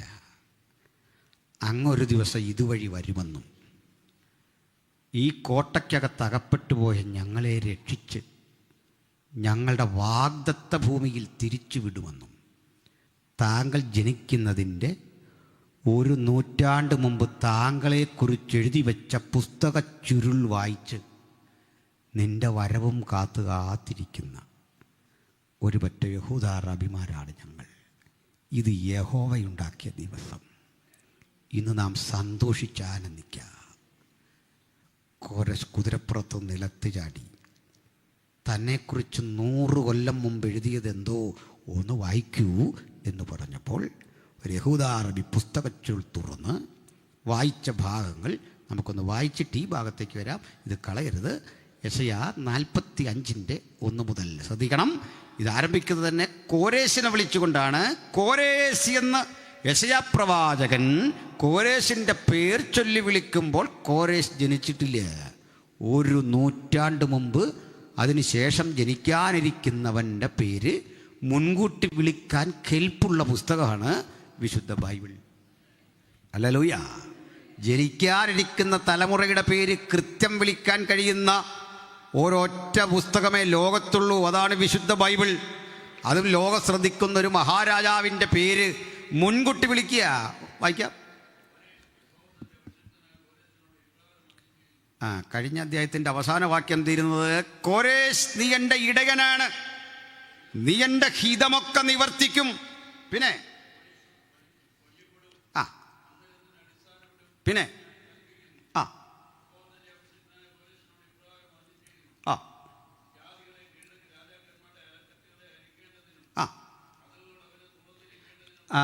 വളരെ പദം കേട്ടു. കതകുകൾ നിന്റെ മുമ്പാകെ തുറന്നിരിക്കേണ്ടതിന്, വാതിലുകൾ അടയാതിരിക്കേണ്ടതിന് ഞാൻ നിന്റെ വലങ്കരം പിടിച്ചിരിക്കുന്നു. ഈ കതക് ഏതാണെന്ന് മനസ്സിലായോ? ഇന്നലെ മുഴുവൻ ഞാൻ കതക് താമ്രവാതിൽ എന്നൊക്കെ പറഞ്ഞ് ചങ്കുപൊട്ടി മരിക്കാൻ ശ്രമിച്ചിട്ടും നിങ്ങൾക്കത് മനസ്സിലായില്ല. ഇന്നലെ ഞാൻ എന്തിനാ ഇതൊക്കെ പറഞ്ഞെന്നറിയണ്ടേ? ഇതാ ഒരിക്കലും തുറക്കാത്ത താമ്ര കഥ കിടക്കും. സകല വാതിലും മലർക്ക തുറന്നു കിടക്കുന്നു. ഈ കഥകിനെക്കുറിച്ച് യെശയ്യാവ് എഴുതുമ്പോൾ ഈ കഥക് പണിയുന്നവൻ ജനിച്ചിട്ട് പോലുമില്ല. ഉത്തരവിടുന്ന നെബൂഖദ്നേസറും കല്ലുപിടുക്കുന്ന കല്ലാശാരിമാരും തത്വശാസ്ത്ര വിദഗ്ധന്മാരും പൂട്ടുപിടിപ്പിക്കുന്ന കൊല്ലന്മാരും ഒക്കെ പിറവി കൊള്ളും മുമ്പ് ഒരു ദേശത്തിൻ്റെ മുഴുവൻ ശക്തി സ്രോതസ്സായ ഈ കോട്ട ആത്മാവിൽ കണ്ടിട്ട് അതിൻ്റെ തകർച്ച വിളംബരം ചെയ്ത പ്രവാചകൻ്റെ പേരാ യെശയ്യാ. ഹല്ലേലൂയ. ആ ദൈവം തിരഞ്ഞെടുത്ത പ്രവാചകൻ ആ സ്ഥലത്ത് പോയിട്ടില്ല, ആ സ്ഥലം അറിഞ്ഞിട്ടില്ല. പക്ഷെ ആത്മാവിൽ കണ്ടു. ഇത്തരമൊരു സ്ഥലം കണ്ടിട്ട് പറയാ, ഞാൻ നിനക്ക് മുമ്പാകെ കടന്നു ചെല്ലും, നീ രാജാക്കന്മാരുടെ അരക്കച്ച കഴിക്കും, ഞാൻ നിന്റെ മുമ്പാകെ ചെന്നിട്ട് ദുർഘടങ്ങളെ നിരപ്പാക്കും. താഴോട്ട് വായിക്കുമ്പോൾ കാണുക, ഞാൻ ദുർഘടങ്ങളെ നിരപ്പാക്കി താമ്രവാതിലുകളെ ഖണ്ഡിക്കും, ഇരുമ്പോടാമ്പലുകളെ ഖണ്ഡിച്ചു കളയും, താമ്രവാതിലുകൾ തകർക്കും. ഞാൻ നിന്നെ പേർ ചൊല്ലി വിളിക്കുന്ന യഹോവ എന്ന് നീ അറിയേണ്ടതിന് ഞാൻ നിനക്ക് ഇരുട്ടിലെ നിക്ഷേപം, മറവിടങ്ങളിലെ ഗുപ്തനിധി എൻ്റെ ദാസനായ യാക്കോബിനോട് ചെയ്ത വാഗ്ദത്തം നിമിത്തം തരും. ഇതാ ബൈബിളിൻ്റെ ശക്തി. ഈ പുസ്തകവുമായി ഇന്ന് രാത്രി ഇവിടെ എത്തിയ ദൈവമക്കളെ ഓർത്ത് ഞാൻ ദൈവത്തെ സ്തുതിക്കുന്നു. ഇതിൻ്റെ പാരായണം നിരന്തരമായ ഒരനുഭവമായി മാറട്ടെ. അത് വരാനിരിക്കുന്ന ദുരൂഹതയെ കൂടി മുൻകൂട്ടി കണ്ടിട്ട് അതിൻ്റെ അടിത്തറ തകർത്ത് നമ്മെ ലക്ഷ്യസ്ഥാനത്ത് കൊണ്ടെത്തി പുനർനിർമ്മിക്കുന്ന ദൈവീക വാഗ്ദത്തത്തിൻ്റെ സമാഹാരമാണ്. അതുകൊണ്ട് നമുക്ക് ഈ ഗ്രന്ഥത്തോടും അതിലെ വാഗ്ദത്തങ്ങളോടും ചേർന്ന് നടക്കണം. അതിനാ പ്രവചനം പഠിക്കുന്നത്. ഇത് അറിവിന് വേണ്ടി പഠിക്കല്ല, നമ്മുടെ അനുഭവങ്ങളിലേക്ക് ഇതൊന്ന് കടന്നു വരണമെന്നേ. ഇത്രയും കരുത്തുറ്റ താമ്രവാതിൽ, ആന കെട്ടി വലിക്കുന്ന വാതിൽ നമുക്ക് വേണ്ടി തുറക്കുമെന്ന് ആശങ്കപ്പെട്ടിരിക്കുന്ന ചക്രവർത്തിക്ക് മുമ്പിൽ ഇതാ തുറന്നു കിടക്കുന്നു. തുറക്കാൻ കാരണം ദാനിയേൽ 5 ഞാൻ വിവരിക്കുന്നില്ല. എന്താ സംഭവം എന്നറിയണ്ടേ? ബേൽശസ്സർ അന്നേ ദിവസം ഒരു വിരുന്നൊരുക്കിയെന്നാണ്. ആർക്കണ്ടിയാ? മഹത്തുക്കളിൽ 1000 പേർക്കൊരു വിരുന്ന്, VIP-കൾക്ക് വേണ്ടിയുള്ള വിരുന്ന്. ഒരു VIP-യുടെ കൂടെ ഒരു 3-4 പേരെങ്കിലും കാണുമല്ലോ. അപ്പോൾ ഒരു 5000 പേരെങ്കിലും കഴിക്കാനുണ്ട്. സന്ധ്യാസമയത്ത് ഈ വിരുന്നിനെ ആകർഷകമാക്കാൻ നർത്തകന്മാരുണ്ട്, കലാകാരന്മാരുണ്ട്, ഗായകരുണ്ട്, പലതരത്തിലെ ആളുകളുണ്ട്, സംഗീതോപകരണങ്ങൾ കൈകാര്യം ചെയ്യുന്നവരുണ്ട്, പെരുമ്പറ മുഴക്കുന്നവരുണ്ട്. ഇവർക്കെല്ലാം വേണ്ടി പ്രഭാതത്തിൽ തുറന്നിട്ടതാണ് ഈ കതകുകൾ. സന്ധ്യയായപ്പോൾ ഇത് അടയ്ക്കാൻ മറന്നുപോയി എന്ന് പറയുമ്പോൾ അതെന്തൊരു മറവിയാ? കാരണം ഇത്രേ ഉള്ളൂ, ചക്രവർത്തി അടക്കം, സാധാരണ സൈനികനടക്കം, കാവൽക്കാരനടക്കം സകല എണ്ണവും മദ്യപിച്ച് മതോന്മത്തരായി അടിച്ച് കോരം തെറ്റി നീക്കുക. ഓർത്താൽ തന്നെ ഈ പൂട്ടൊന്നും ഇടാനുള്ളൊരു ശേഷിയില്ല. ചെറിയ ബോധം ഈ ബേൽശസ്സറിന് വരുമ്പോൾ അയാൾ ചോദിക്കുന്നുണ്ടെന്നാണ് എൻ്റെ ഒരു വിചാരം. കഥയൊക്കെ അടച്ചോ, താമ്രവാതിലൊക്കെ പൂട്ടിയോ? ഇങ്ങനെ ചോദിക്കുമ്പോൾ പണ്ടാണെങ്കിൽ ഇത്രേ ഉള്ളൂ, ഉത്തരവാദിത്തപ്പെട്ട ഓഫീസർ ഇങ്ങോട്ട് വന്നിട്ട് ഉത്തരവ് തരും മനസ്സായി, അത്രേ ഉള്ളൂ. ഇന്നിപ്പോൾ ഇതേം ചോദിക്കുക, കഥ കടച്ചോ? ഇന്നലെ വരെ ഉത്തരവേ എന്ന് പറഞ്ഞ് ഇന്നവൻ ഈ താടിക്ക് ഇങ്ങനെ തട്ടിക്കൊണ്ട് പറയാ, അളിയാ ചുമ്മാ ഇരിക്കാൻ. കാരണം ഇത് കയറി കിക്കായി. വെള്ളം അടിച്ച് കഴിഞ്ഞപ്പോൾ ബോധമില്ല.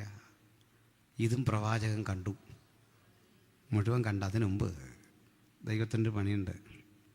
മുന്നറിയിപ്പ് കൊടുത്തിട്ട് ഏതടിയും നടത്തും. ചുമ്മാ കയറി അടിക്കില്ല. കണ്ടോ, പോസ്റ്റർ എഴുതി വെച്ചിട്ട് തട്ടുമെന്ന് പറഞ്ഞവനാ ദൈവം. അത് ചുവരെഴുത്ത്. ഇയാളെപ്പോഴേക്കേ മദ്യപിക്കാൻ പാത്രമില്ലാഞ്ഞിട്ടല്ല, ഭണ്ഡാരഗൃഹങ്ങളിൽ വെച്ച പൊൻവെള്ളി പാനപാത്രങ്ങൾ ഇവിടെ നിരത്തി വെച്ചു കൊണ്ടൊഴിക്കാൻ. അഹങ്കാരം കൊണ്ടാ അവിടേക്ക് ഈ മദ്യം ഒഴിക്കുക. അതിലൊരു ദൈവ പദ്ധതി ഉണ്ട്. കാരണം നിലവറയ്ക്കുള്ളിൽ സൂക്ഷിക്കപ്പെട്ടിരിക്കുക ഈ വസ്തുക്കളല്ല. നമുക്കറിയാം, ഈ രാജ്യത്തിൻ്റെ വിലപിടിപ്പുള്ള സ്വർണവും സമ്പത്തും ഒക്കെ സൂക്ഷിക്കുന്ന അങ്ങനെയാണ്. നമുക്ക് ചെന്നാൽ കണ്ടുപിടിക്കാൻ കഴിയാത്ത വിധം നിഗൂഢ ഗൃഹങ്ങളിൽ വെക്കുക പതിവ്. ഇതിന് കാവൽ ചെയ്യുന്നത് ഷണ്ണന്മാരാണ്. ഇവരെ കൊന്നാൽ പോലും ഈ സ്ഥലം പറയില്ല, അങ്ങനെ അവരുടെ ട്രെയിനിങ്. ഇവരഥവാ അകത്തോട്ട് കയറ്റിവിട്ടാൽ തിരിച്ചുള്ള വഴിയെല്ലാം തെറ്റിപ്പോവും. അപ്പോൾ അന്ന് ഈ ബാബിലോൺ തകരുകയും ഈ സ്ഥലമൊക്കെ ചെന്ന് കണ്ടുപിടിക്കാതിരിക്കുകയും ചെയ്തെങ്കിൽ ഇതെല്ലാം മണ്ണിനകത്ത് പൂണ്ടു ആർക്കും കിട്ടത്തില്ല. പക്ഷേ ദൈവം അത് അനായാസേന എടുപ്പിച്ച് ഇവിടെ വച്ചത് എണ്ണിയെടുത്ത് ഇസ്രായേലി മക്കൾക്ക് തിരിച്ചു കൊടുക്കാൻ പറ്റും. മനസ്സിലായോ? കുഴിക്കാതിരുന്ന വസ്തു ഇവിടെ കൊണ്ടുവച്ചു, ദാണ്ട് ഇവിടെ. ഇതിനാ പ്രവാചകൻ പറഞ്ഞതേ, ഞാൻ നിനക്ക് ഇരുട്ടിലെ നിക്ഷേപം, മറവിടങ്ങളിലെ ഗുപ്തനിധി എൻ്റെ വൃതനായ യാക്കോബ് നിമിത്തം തരും. പറഞ്ഞെല്ലാം നിറവേറി. നീട്ടുന്നില്ല. അന്ന് രാത്രി ബേൽശസ്സർ കൊല്ലപ്പെട്ടു. മേദ്യനായ ദാരിയൂസ്, ഓർമ്മയുണ്ടല്ലോ, അവന് പകരം രാജാവായി അമ്മാവിയപ്പൻ. അപ്പോൾ ബാബിലോൺ അന്ന് തകർന്നു. ഇപ്പോൾ നമ്മുടെ വിഷയം ഇവിടെ തീർക്കാം, അടുത്തിലേക്ക് വേഗത്തിൽ പോകാം. അതിനൊരു ഉപസംഹാരം വേണം.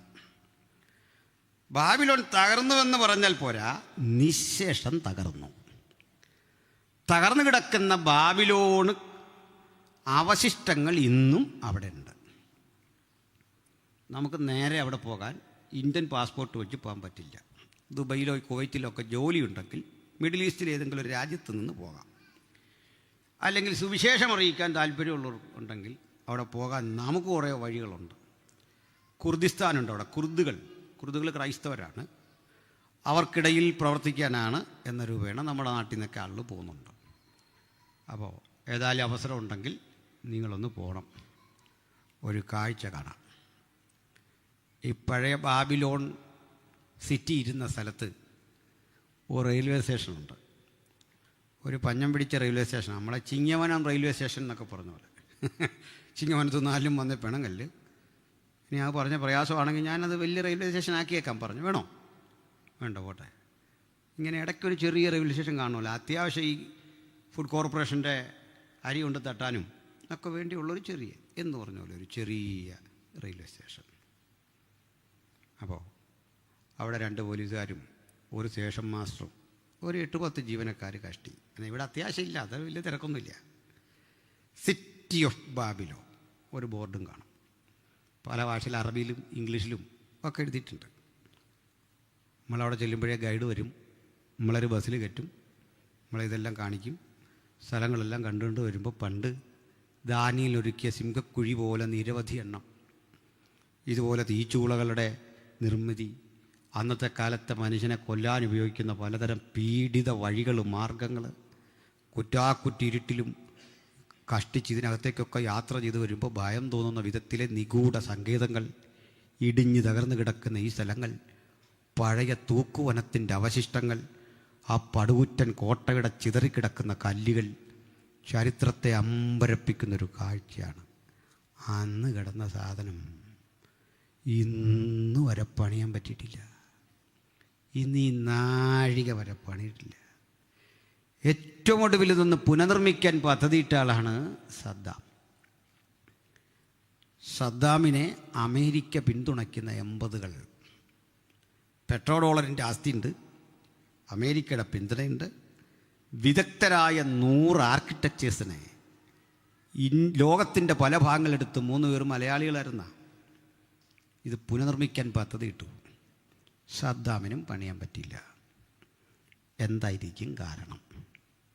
ആ കാരണം നിങ്ങളെ വായിച്ചു കേൾപ്പിക്കാം. ഞാനീ പറഞ്ഞ സംഭവങ്ങളെല്ലാം കാണിക്കാം. ബൈബിളിൽ ഇതുണ്ട്. വായിക്കൂ. യെശയ്യാ പ്രവചനം 13-ാം അധ്യായം 19 മുതലുള്ള വാക്യങ്ങൾ. യെശയ്യാ 13:19 മുതൽ.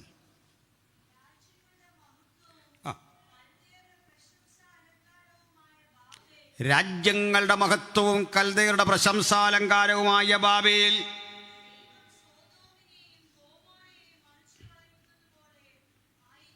സോദോം ഗൊമോറയ്ക്ക് ഭവിച്ചതെന്തോ അത് നിനക്കും ഭവിക്കുമെന്ന് യെശയ്യാ പറയുമ്പോൾ ഈ ബാബിലോൺ വലിയൊരു സിറ്റി എന്ന അവസ്ഥയിലേക്ക് കുതിച്ചുകൊണ്ടിരിക്കെ പ്രവാചകൻ പറഞ്ഞു, ദൈവം നിന്നെ സോദോം ഗൊമോറ പോലെ തകർക്കും. പിന്നെ അതിൽ കുടിപ്പാർപ്പുണ്ടാവില്ല. പിന്നെ പിന്നെ ബാക്കി 20 20-ാം ബാക്കിയല്ലേ? അറബിക്കാരൻ അവിടെ കൂടാരമടിക്കില്ല.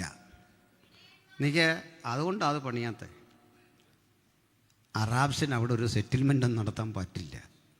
എന്തോ ശ്രമിച്ചാലും പറ്റില്ല, എത്ര പണമുണ്ടെങ്കിലും പറ്റില്ല. അതിൻ്റെ കാരണം ഈ പുസ്തകം എതിരായി കഴിഞ്ഞാൽ രക്ഷയില്ല. ഇത് തീറ് വാക്കാണ്. ഇതിനകത്തൊന്നും മാറ്റാനോ കൂട്ടിച്ചേർക്കാനോ പറ്റില്ല. പറഞ്ഞാൽ പറഞ്ഞതാ. ആ വാക്കുകൾക്ക് നമുക്കൊരാശ്വാസം. തമ്പുരാൻ പറഞ്ഞാൽ പറഞ്ഞതാണെന്നല്ലേ. നമ്മുടെ ദൈവം ഒരു വാഗ്ദത്തം പറഞ്ഞാൽ അത് ഉറപ്പാണ്. നമ്മുടെ ഹൃദയത്തിൽ പറ്റിയിരിക്കട്ടെ. അവൻ കൽപ്പിച്ചു, അങ്ങനെ സംഭവിച്ചു. അവൻ അരുളി ചെയ്തു, അങ്ങനെ സ്ഥാപിതമായി. ഹല്ലേലൂയ. അടുത്ത വായിച്ചു. പിന്നെ കൊച്ചുമോൾ നന്നായിട്ട് വായിച്ചു. ഇതടുത്ത് ഒരാൾ വായിച്ചതാ, മരുമകൾ അവിടെ കിടക്കുന്നു. കാര്യം ചില അമ്മച്ചിമാർക്ക് സന്തോഷമാണെങ്കിലും വചനം എങ്ങനെ പറഞ്ഞേ? മരുമൃഗങ്ങൾ അവിടെ കിടക്കും. പിന്നെ കണ്ടോ, അവൻ്റെ വീട് അവിടെ ഇപ്പോൾ ആരാ താമസിക്കുന്നേ? മൂങ്ങാ നിറയും. പിന്നെ പിന്നെ ഇടയ്ക്ക് നല്ല 1-ാം തരം നൃത്തം. ആ ചെയ്യുന്ന ആരാ? ഭൂതങ്ങൾ അവിടെ നൃത്തം ചെയ്യും. പിന്നെ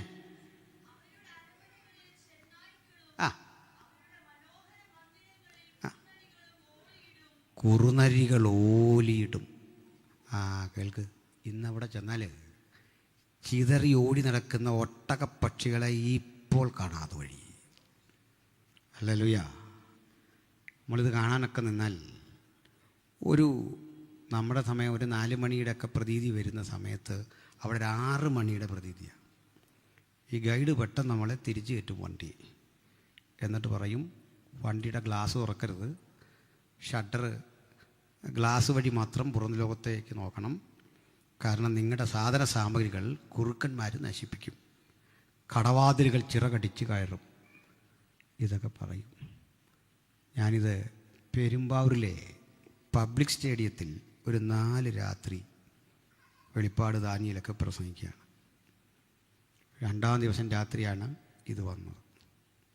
ഒരു ചെറുപ്പക്കാരൻ എന്നെ ഒന്ന് കണ്ടു. ഈ സ്ഥലങ്ങളെക്കുറിച്ചൊക്കെ ഇങ്ങനെ ചോദിച്ചു ബൈബിളിലെ ഭാഗങ്ങളെല്ലാം അടയാളപ്പെടുത്തി ആകാംക്ഷ കണ്ടപ്പോൾ ഞാനോർത്തു പ്രവചനം പഠിക്കുന്ന ആളാണ്. സന്തോഷം തോന്നി. അദ്ദേഹം പറഞ്ഞു, പാസ്റ്റർ, നിങ്ങൾ ഈ പറഞ്ഞ സ്ഥലത്തൊക്കെ ഞാൻ പലതവണ പോയി.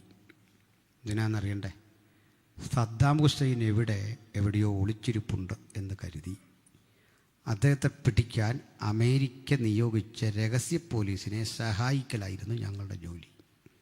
ഒരു കാർപ്പൻ്ററുടെ വേഷത്തിൽ പഴയ പണികളെക്കുറിച്ച് പഠിക്കാനെന്ന വ്യാജേന ഇവിടം മുഴുവൻ അരിച്ചു പിറക്കി. പക്ഷേ ഞങ്ങളുടെ തിരച്ചിൽ ഒരു 4 മണിയാകുമ്പോൾ നിർത്തും. ആളുകൾക്ക് അകാരണ ഭയം, വല്ലാത്ത കാറ്റ്, കുറ്റിക്കാട്ടിൽ നിന്ന് ഈ കുറുക്കന്മാർ ഓലിയിടുന്ന ശബ്ദം, ഒട്ടകപ്പക്ഷികൾ ഉപദ്രവിക്കാൻ തുടങ്ങിയ ഭയങ്കര സ്പീഡാണ്, അവയ്ക്ക് ഓടി ഒപ്പം കയറും. ഞങ്ങളെ ടീമായിട്ട് ട്രക്കിൽ വന്ന് ആളുകൾ കൊണ്ടുപോകും. അദ്ദേഹം പൊട്ടിക്കരഞ്ഞുകൊണ്ട് പറയുക, പക്ഷേ അന്ന് എനിക്കതിൻ്റെ കാരണം മനസ്സിലായില്ല, പക്ഷേ ഇന്ന് മനസ്സിലാകുന്നു.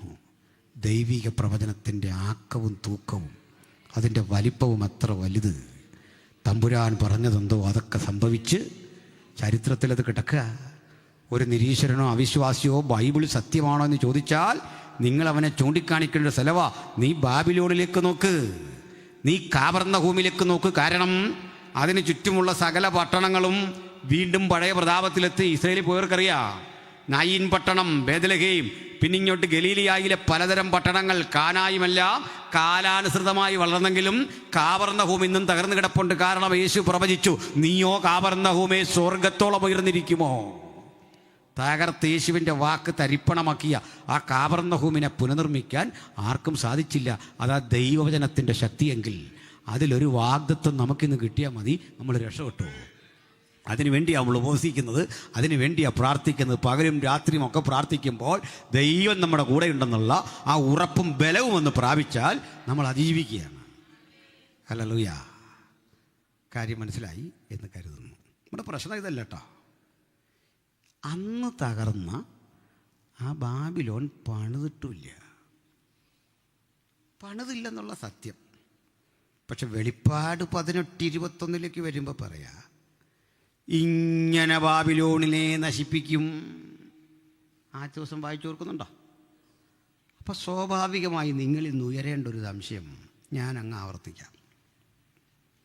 അതല്ല, അന്നേ തകർന്നല്ലോ. യേശുവിന് മുമ്പ്, യേശുവിന് 500 വർഷം മുമ്പ് തകർന്നു.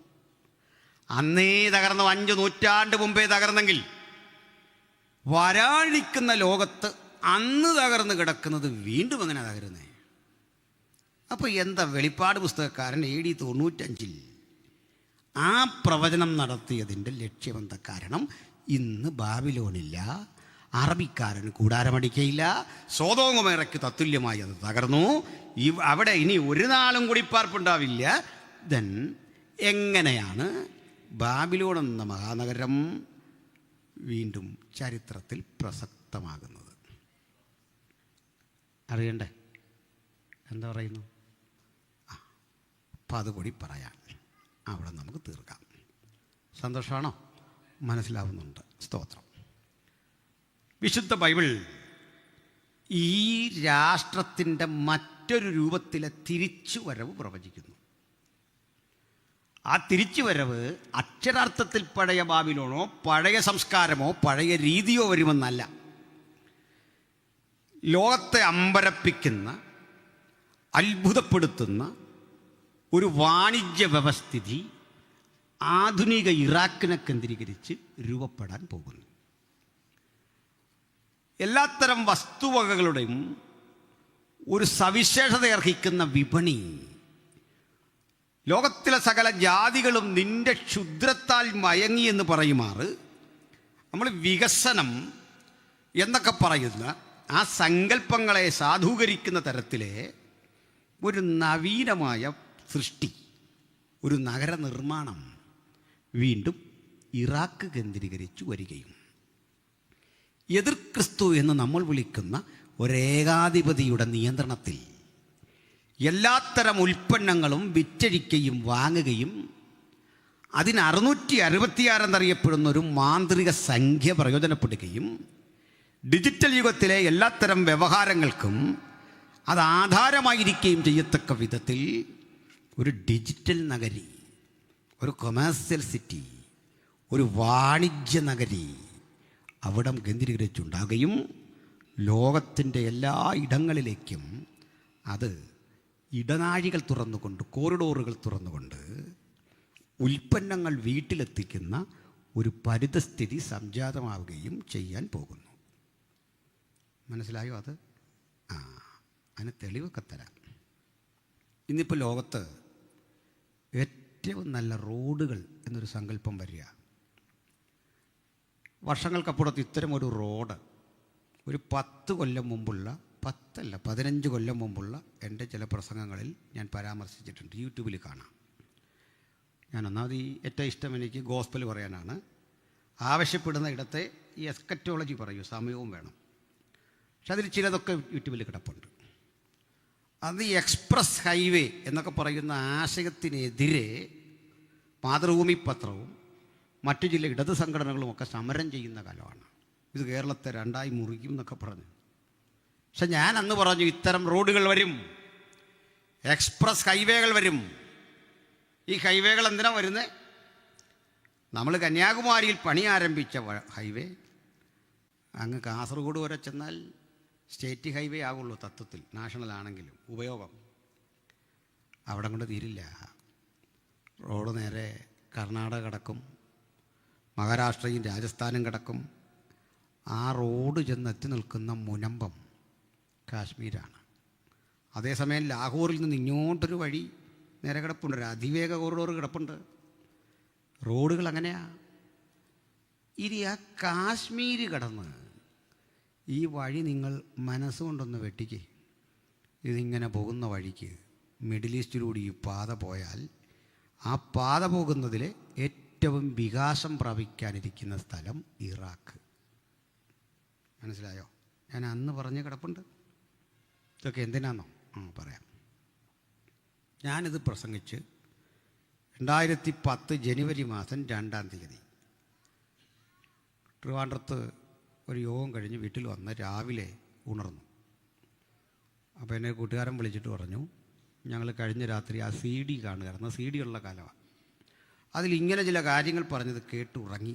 ഇതാ നേരം വെളുക്കുമ്പോൾ ഒരു വാർത്ത മനോരമയിൽ, ചൈന, ഇന്ത്യ ചൈന അതിർത്തിയിൽ ബുൾഡോസറുകൾ കൊണ്ടുവന്ന്, JCBകൾ കൊണ്ടുവന്ന് വലിയ പണി.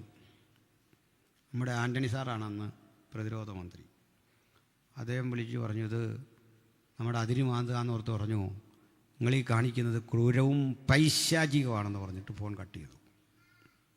ചൈന മറുപടി പറഞ്ഞു, ഞങ്ങളത് അതിരി മാന്തുകയല്ല, 48 മണിക്കൂർ കൊണ്ട് കരമാർഗം ഇറാഖിലെത്താൻ ഒരു റോഡ് വെട്ടുകയാണ്. എന്തിനാണെന്നറിയണ്ടേ? വരാനിരിക്കുന്ന ലോകത്തിൻ്റെ വാണിജ്യ സംസ്കൃതിക്ക് ഉതകുന്ന വിധത്തിലെ ജിയോഗ്രഫിക്കലി പ്രാധാന്യമുള്ള സ്ഥലമാണ് ഇറാഖ്. കാരണം കടൽ മാർഗം, കരമാർഗം, ആകാശമാർഗം ഈ സ്ഥലത്തിന് ലോകത്തെ ബന്ധിപ്പിക്കാനുള്ള അതിൻ്റെ ആ ലൊക്കേഷനാണ് കാരണം. പിടികിട്ടിയോ? ഇനി ഇതുകൊണ്ടൊന്നും വിശ്വസിക്കേണ്ട. ബൈബിളിൽ തെളിവ് തന്നാലേ ദൈവമക്കൾക്ക് വിശ്വാസം വരൂ. തെളിവിലേക്ക് പോയാലോ? സന്തോഷമല്ലേ? വായിക്കണം. സെക്കറിയ പ്രവചനം 5-ാം അധ്യായം 5 മുതലുള്ള വാക്യങ്ങൾ വായിക്കുക. സെക്കറിയ 5:5.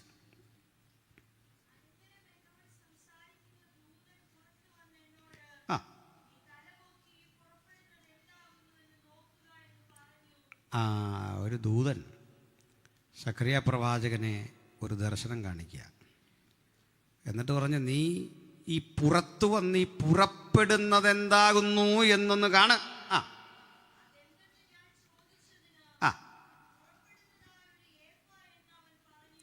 എന്താ ദർശനത്തിൽ കണ്ടേ? ഏഫ എന്ന് പറഞ്ഞ എന്താ? നിങ്ങളുടെ മനസ്സിലിരിക്കുന്ന ഞാൻ പറയാം. അത് അതിൻ്റേതായിട്ടുള്ളതായ ഒരു ഒരു ഒരു ഒരു ഒരു ഒരു ഒരു ഇതാണ് ഏഫ. അല്ലേ പറയാൻ വന്നേ? ആ വിട്ടേക്ക്. ഏഫ എന്ന് പറഞ്ഞാൽ ഒരളവ് പാത്രം. ഇപ്പോഴാണ് ശ്വാസം നേരെ വേണമല്ലേ? സൗകര്യമാർ പേടിച്ചു രണ്ട് ഭയങ്കര സംഭവമാണ്. ഒരു പാത്രം നമ്മുടെ നാട്ടിൽ നെല്ലളക്കുന്ന പറ പോലെ പഴയൊരു സാധനം ഉണ്ടല്ലോ, പാട ഒന്ന് പറ. ഓർക്കുന്നുണ്ടല്ലോ? ഓർക്കുന്നുണ്ടോ എന്ന് ചോദിച്ചപ്പോൾ ചിലക്ക് തല കുലുക്കാനൊരു മടി, പ്രായം അത്ര ആയിട്ടില്ലെന്ന് കാണിക്കാനാണ്. ഓരോ അടവുകൾ നമ്മുടെ ആൾക്കാരുടെ. ഞങ്ങളതൊന്നും പഠിച്ചിട്ടില്ല. പോട്ടെ. അപ്പോൾ ഒരളവ് പാത്രം. കൊച്ചു പിള്ളേർക്കത് മനസ്സിലാവാത്തതുകൊണ്ട് ഞാനതൊരു വേർഷം മാറ്റിയിടാം. ദർശനത്തിൽ ഇദ്ദേഹം ഒരു ബിരിയാണി ചെമ്പ് കണ്ടു. നമ്മൾ ഈ ക്ലാസ് തീരുന്നത് വരെ ബിരിയാണി ചെമ്പാവുള്ളൂ കേട്ടോ, കുഴപ്പമില്ലല്ലോ. ഒരണ്ടാവ് 2 കൊളുത്തുമൊക്കെ ഉള്ള ഒരു സംഗതി കണ്ടു. ബാക്കി വായിച്ചു. ഈ ഏഭയുടെ ഇൻ്റർപ്രിട്ടേഷൻ പറയാ, സകല ദേശത്തിലുമുള്ളവരുടെ അകൃത്യം പാപം. അകൃത്യമാണ്, ട്രാൻസ്ഗ്രഷൻ, പാപം. പിന്നെ അത് ഈ പാത്രത്തിൻ്റെ ബിരിയാണി ചെമ്പിൻ്റെ അടപ്പാണ്. വട്ടത്തിലുള്ളൊരു ഈയപ്പലക പൊങ്ങിപ്പോകുന്നതും.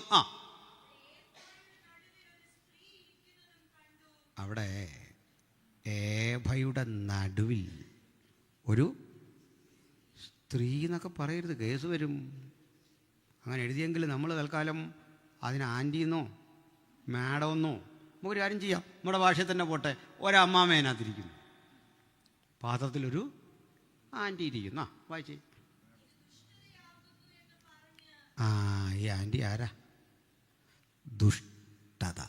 ഇരിക്കുന്ന പാത്രം ഏതാ? കൊമേഴ്സ്യൽ ഏഫ, അളവ് പാത്രം, അളക്കുന്ന സാധനം, തൂക്കം. ഒരാൻറ്റി അതിനകത്ത് ഇരിക്കുകയും ചെയ്യുന്നു. ദുഷ്ടത.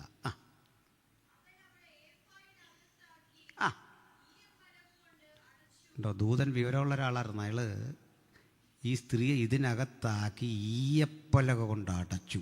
പിന്നെ ഇത്തരം വിചിത്ര ദർശനം കണ്ടാൽ നമ്മൾ അമ്പരന്നു പോലെ ഇതെന്താ കളിയെന്നൊരു പിടിയും കിട്ടണില്ല. അവളെ ഏഭയുടെ അകത്താക്കി ഈയപ്പലക കൊണ്ട് അടച്ചു.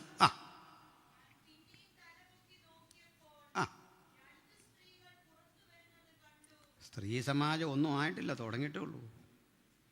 ആളുകളിങ്ങനെ വന്നുകൊണ്ടിരിക്കുക. 2 പേരും കൂടെ വന്നു. വലിയ കാര്യം. 2 സ്ത്രീകൾ പുറത്തു വന്നു. അത് കൺസ്ട്രക്ഷൻ്റെ പ്രശ്നമാണ്. അതെങ്ങനെ പറയണം? അവർക്ക് പെരിഞ്ഞാറയുടെ ചിറക് പോലെ ചിറകുണ്ടായിരുന്നു, ചിറകിൽ കാറ്റുണ്ടായിരുന്നു.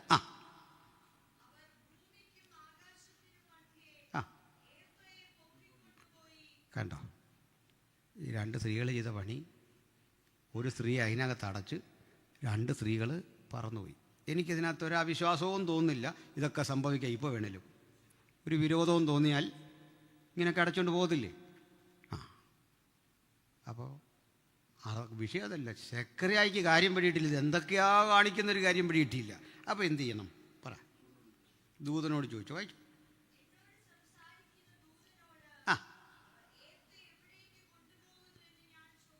അതാ അതിൻ്റെ മര്യാദ. ഇത് പറഞ്ഞു തരാൻ ഒരാൾ അടുത്ത് നിൽപ്പുണ്ട്. അപ്പോൾ അദ്ദേഹത്തോട് ചോദിച്ചു, ആട്ടെ, ഈ ഏഭയം കൊണ്ട് ഈ സഹോദരിമാർ ഇതെവിടെ പോവാ? മറുപടി. എവിടെ? ശിനാർദേശത്ത്. മതി. എവിടേക്കാണ്? ഇന്നലെ ശിനാർദേശം പറഞ്ഞ എന്തിനാന്ന് പിടിയിട്ടോ? അവിടെ ഏഭയ്ക്ക് ഒരു വീട്, ദുഷ്ടതയ്ക്കൊരു വീട്, അളവ് പാത്രത്തിനൊരു വീട്, ഡിസ്ട്രിബ്യൂട്ട് ചെയ്യാൻ ഈ അളന്നളന്നളന്ന് ഈ ദുഷ്ടതകളെ ലോകത്ത് മുഴുവൻ എത്തിക്കാനൊരു വീട്, അത് നിർമ്മിക്കാൻ പോവാണ്. ആ നിർമ്മാണത്തിന് വേണ്ട വിവേകമോ അറിവോ കപ്പാസിറ്റിയോ ഒന്നും അവിടുത്തെ അറാബ്സിനൊന്നും ഇല്ല. അതുകൊണ്ട് ആ അറിവും ആ ടെക്നോളജിയും ആ സാങ്കേതിക വിദ്യയൊക്കെ ഉള്ള 2 രാഷ്ട്രങ്ങളെ ഈ സ്ഥലത്ത് ഈ പാത്രം കൊണ്ട് വെച്ചു കഴിഞ്ഞു. മനസ്സിലായില്ലേ? സദ്ദാമിനെയും വിരട്ടി ഓടിച്ച് ഈ സ്ഥലത്ത് ചെന്ന് 2 സ്ത്രീകളെ പാത്രം അവിടെ വച്ചു. അവിടെ ആധിപത്യം ചെലുത്തി. മനസ്സിലായില്ലേ? അമേരിക്ക നയിച്ച ഏത് യുദ്ധത്തിലും കൂടെ പങ്കെടുക്കുന്ന പാർട്ട്ണറാണ് ബ്രിട്ടൻ. അതാ ചരിത്രത്തിൽ കാണുന്നേ. അവിടെ ഇനി എന്താ ചെയ്യാൻ പോകുന്നത്? ഈ ബിസിനസ് ശക്തിപ്പെടുത്താൻ പോവാ. തൊട്ടടുത്ത് ദുബൈയൊക്കെ അല്ലേ കിടക്കുന്നത്, ഇൻ്റർനെറ്റ് സിറ്റിയാണ്. അപ്പോൾ ഇതിനെയൊക്കെ കേന്ദ്രീകരിച്ച് ഡിജിറ്റൽ വിപ്ലവമായി ഇനി വരാൻ പോകുന്ന, ചിന്തിക്കുന്നതിനപ്പുറത്ത് ഇത്തരം സെയിൽസ്. അങ്ങനെ വരുമ്പോൾ എങ്ങനെ ഇരിക്കും ഇറാഖ് പട്ടണം? ഇറാഖ് പട്ടണം എന്ന് പറഞ്ഞാൽ പോരാ, ഈ നഗരി, ഈ പറയപ്പെട്ട ഭൂപ്രദേശം മുഴുവൻ എങ്ങനെ ഇരിക്കും എന്ന് ഞാൻ ബൈബിളിൽ നിന്ന് കാണിച്ചു തരാം. ഇനിയുള്ള ഭാഗങ്ങൾ വെളിപ്പാട് 18:10 മുതൽ വേഗത്തിൽ വായിച്ചോളൂ. അതെങ്ങനെ ഇരിക്കും? മഹാനഗരമായ ബാബിലോൺ.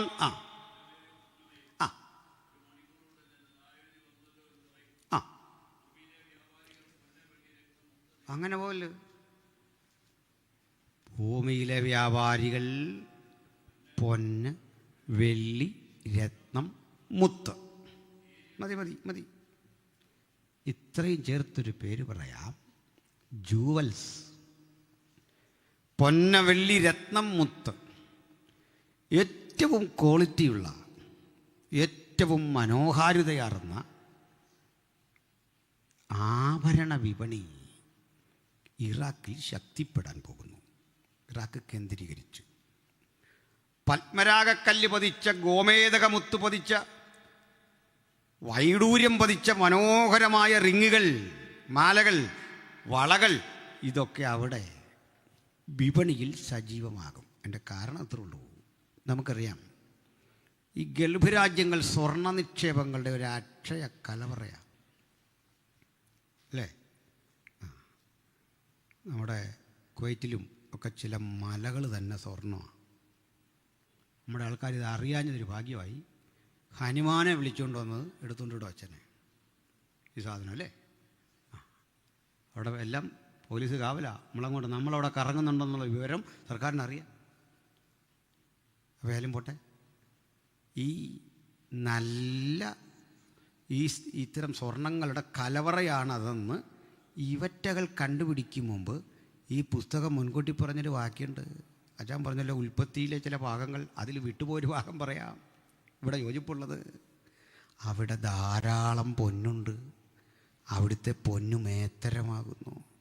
എത്ര ആൾ മുമ്പാ മോശ പറഞ്ഞ ഉൽപ്പത്തിയിൽ? അതാ ഈ പുസ്തകത്തിൻ്റെ മഹത്വം.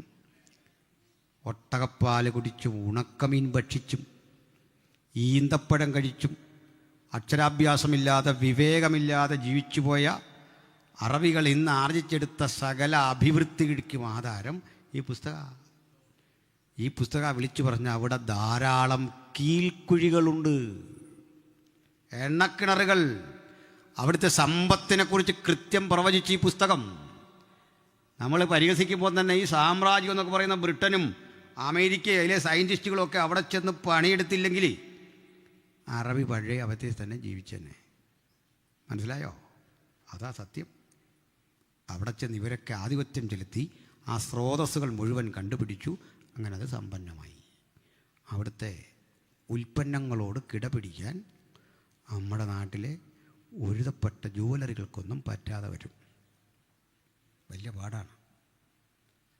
ഞാൻ ഈ ഇടയ്ക്ക് KSRTCയുടെ പള്ളക്ക് ഒരു പരസ്യം കണ്ടു, ജുവലറിയുടെ പരസ്യമാണ്. അതിലെഴുതിയിരിക്കുക, പണിക്കൂലി തീരെ ഇല്ലെന്ന്.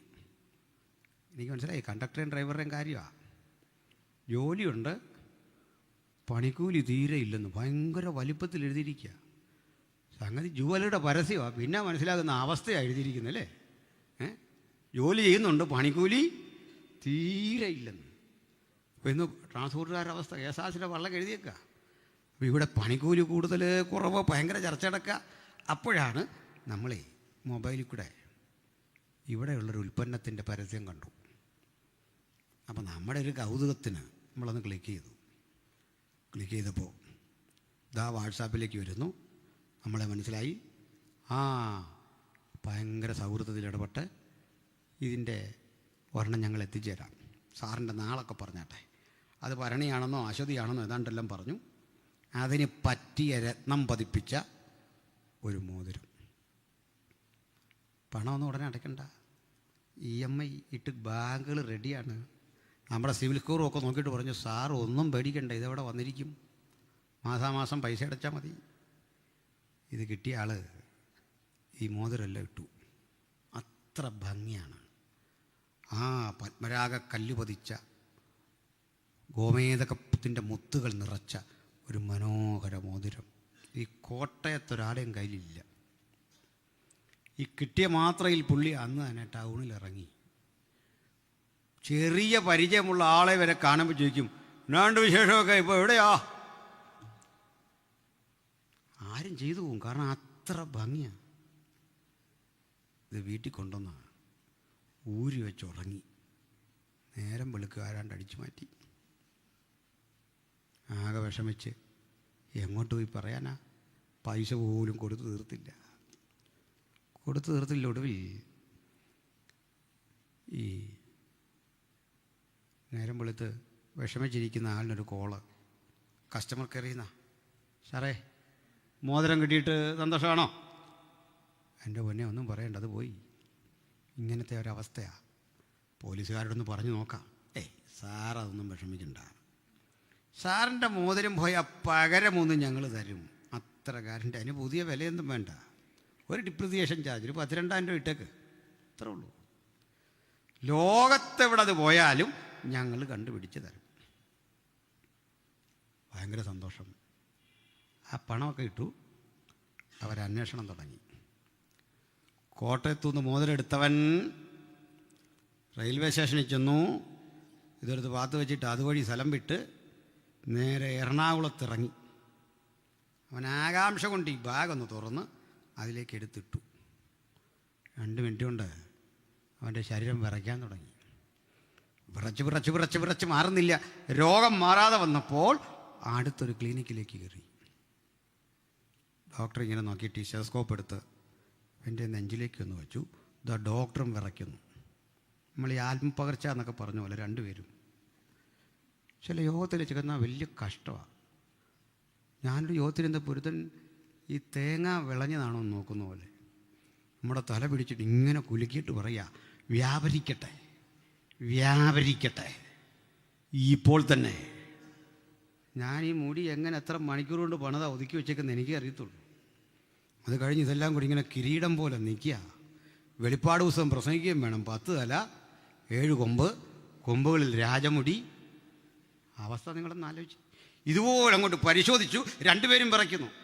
ഷാജി സാറായിരുന്നത്. കണ്ടു, സ്തോത്രം, പ്രൈസില്ല. അപ്പോൾ ഇങ്ങനെ വിറയ്ക്കുന്നു. കൊടുക്കും. എന്താ സംഭവിക്കുന്നത്? ഡോക്ടർ പറഞ്ഞു, ഇയാളെ ഒന്ന് സ്കാൻ ചെയ്യണം.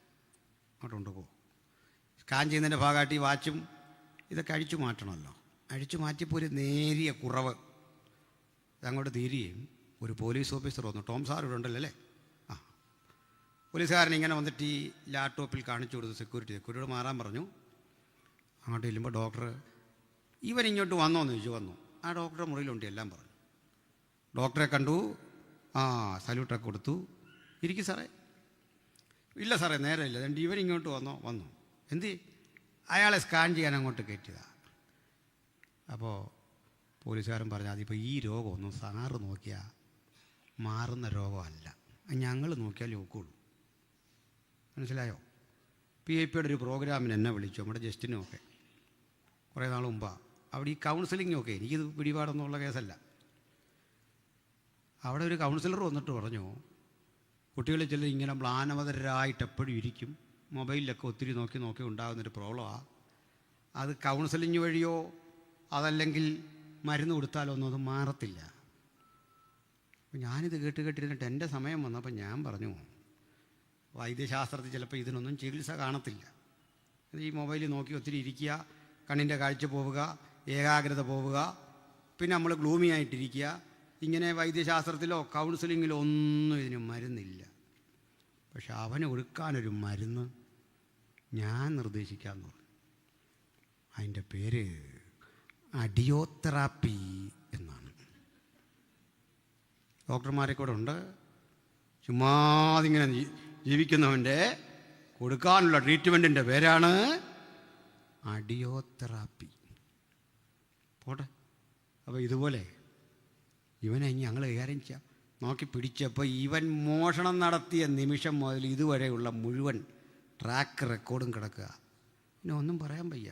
ഒക്കെ കള്ളന് പോലും ജീവിക്കാൻ വയ്യാത്തൊരവസ്ഥ. വചനം പറയാ, ആർക്കും പ്രവർത്തിച്ചു കൂടാത്ത രാത്രി വരുന്നു. ഹല്ലേലൂയ. അത്തരം ഉൽപ്പന്നം വരുമ്പോൾ ചെറുകിട സ്ഥാപനങ്ങൾ പിടിച്ചു നിൽക്കുമോ? ഇല്ല. ഞാനിത് ദുബൈയിൽ പ്രസംഗിച്ചു. പിറ്റേന്ന് കേൾക്കുന്നു ജനകോടികളുടെ വിശ്വസ്ത സ്ഥാപനം. അങ്ങനെ എത്ര എണ്ണം പൂട്ടി. ഇപ്പോൾ ഈ പൂട്ടിപ്പോയ സ്ഥാപനങ്ങളെപ്പറ്റി തന്നെ ഒരു സീരീസ് വന്നുകൊണ്ടിരിക്കുക. എന്തു പറ്റി, എങ്ങനെ പറ്റിയെന്ന്. കാരണം ഇവരുടെ വിലയോട് കിടപിടിക്കാൻ പറ്റില്ല. നമ്മുടെ നാട്ടിലേക്ക് മോറും പാൻഡലൂണും അതുപോലെ റിലയൻസും ഒക്കെ കട തുടങ്ങുമ്പോൾ എത്ര എതിർത്തിട്ടും കാര്യമില്ല. പിടിച്ചു നിൽക്കാൻ കഴിയില്ല. വിറ്റഴിക്കപ്പെടുന്ന വേറെ ഉൽപ്പന്നങ്ങളുടെ ലിസ്റ്റ് താഴെ കിടക്കുന്ന ഏറ്റവും നല്ല ടെക്സ്റ്റൈൽസുകൾ, ഇൻറ്റീരിയർ ഡെക്കറേഷന് വേണ്ട ഐറ്റംസ്, ഇതെല്ലാം ഒരു ഡിജിറ്റൽ സംവിധാനത്തിലൂടെ വീട്ടിലെത്തിക്കാനാണ് ഈ റോഡുകളും വിമാനത്താവളങ്ങളും ഇതെല്ലാം ഇങ്ങനെ സജ്ജമാകുന്നത്. ഒരു ഒരുക്കമാണ്. ബാബിലോൺ എന്ന് പറയുന്നൊരു പ്രവണത തിരിച്ചു വരിക. ആ പ്രവണത കാണുമ്പോൾ ഒരു കാര്യം മനസ്സിലാക്കിക്കൊള്ളണം.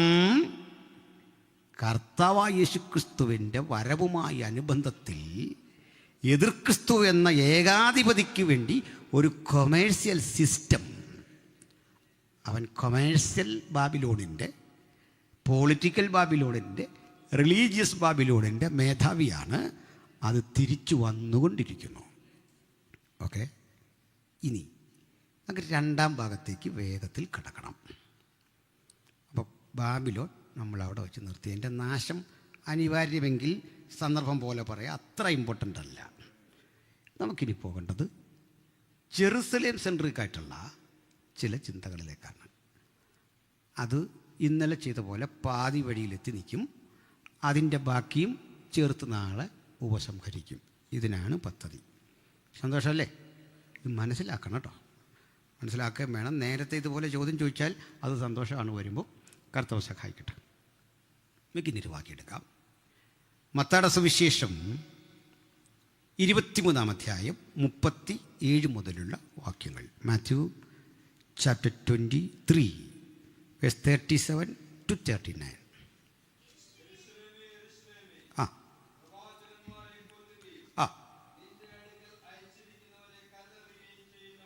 യെരൂശലേമേ, യെരൂശലേമേ, പ്രവാചകന്മാരെ കൊല്ലുകയും നിന്റെ അടുക്കൽ അയച്ചിരിക്കുന്നവരെ കല്ലെറിയുകയും ചെയ്യുന്നവളെ,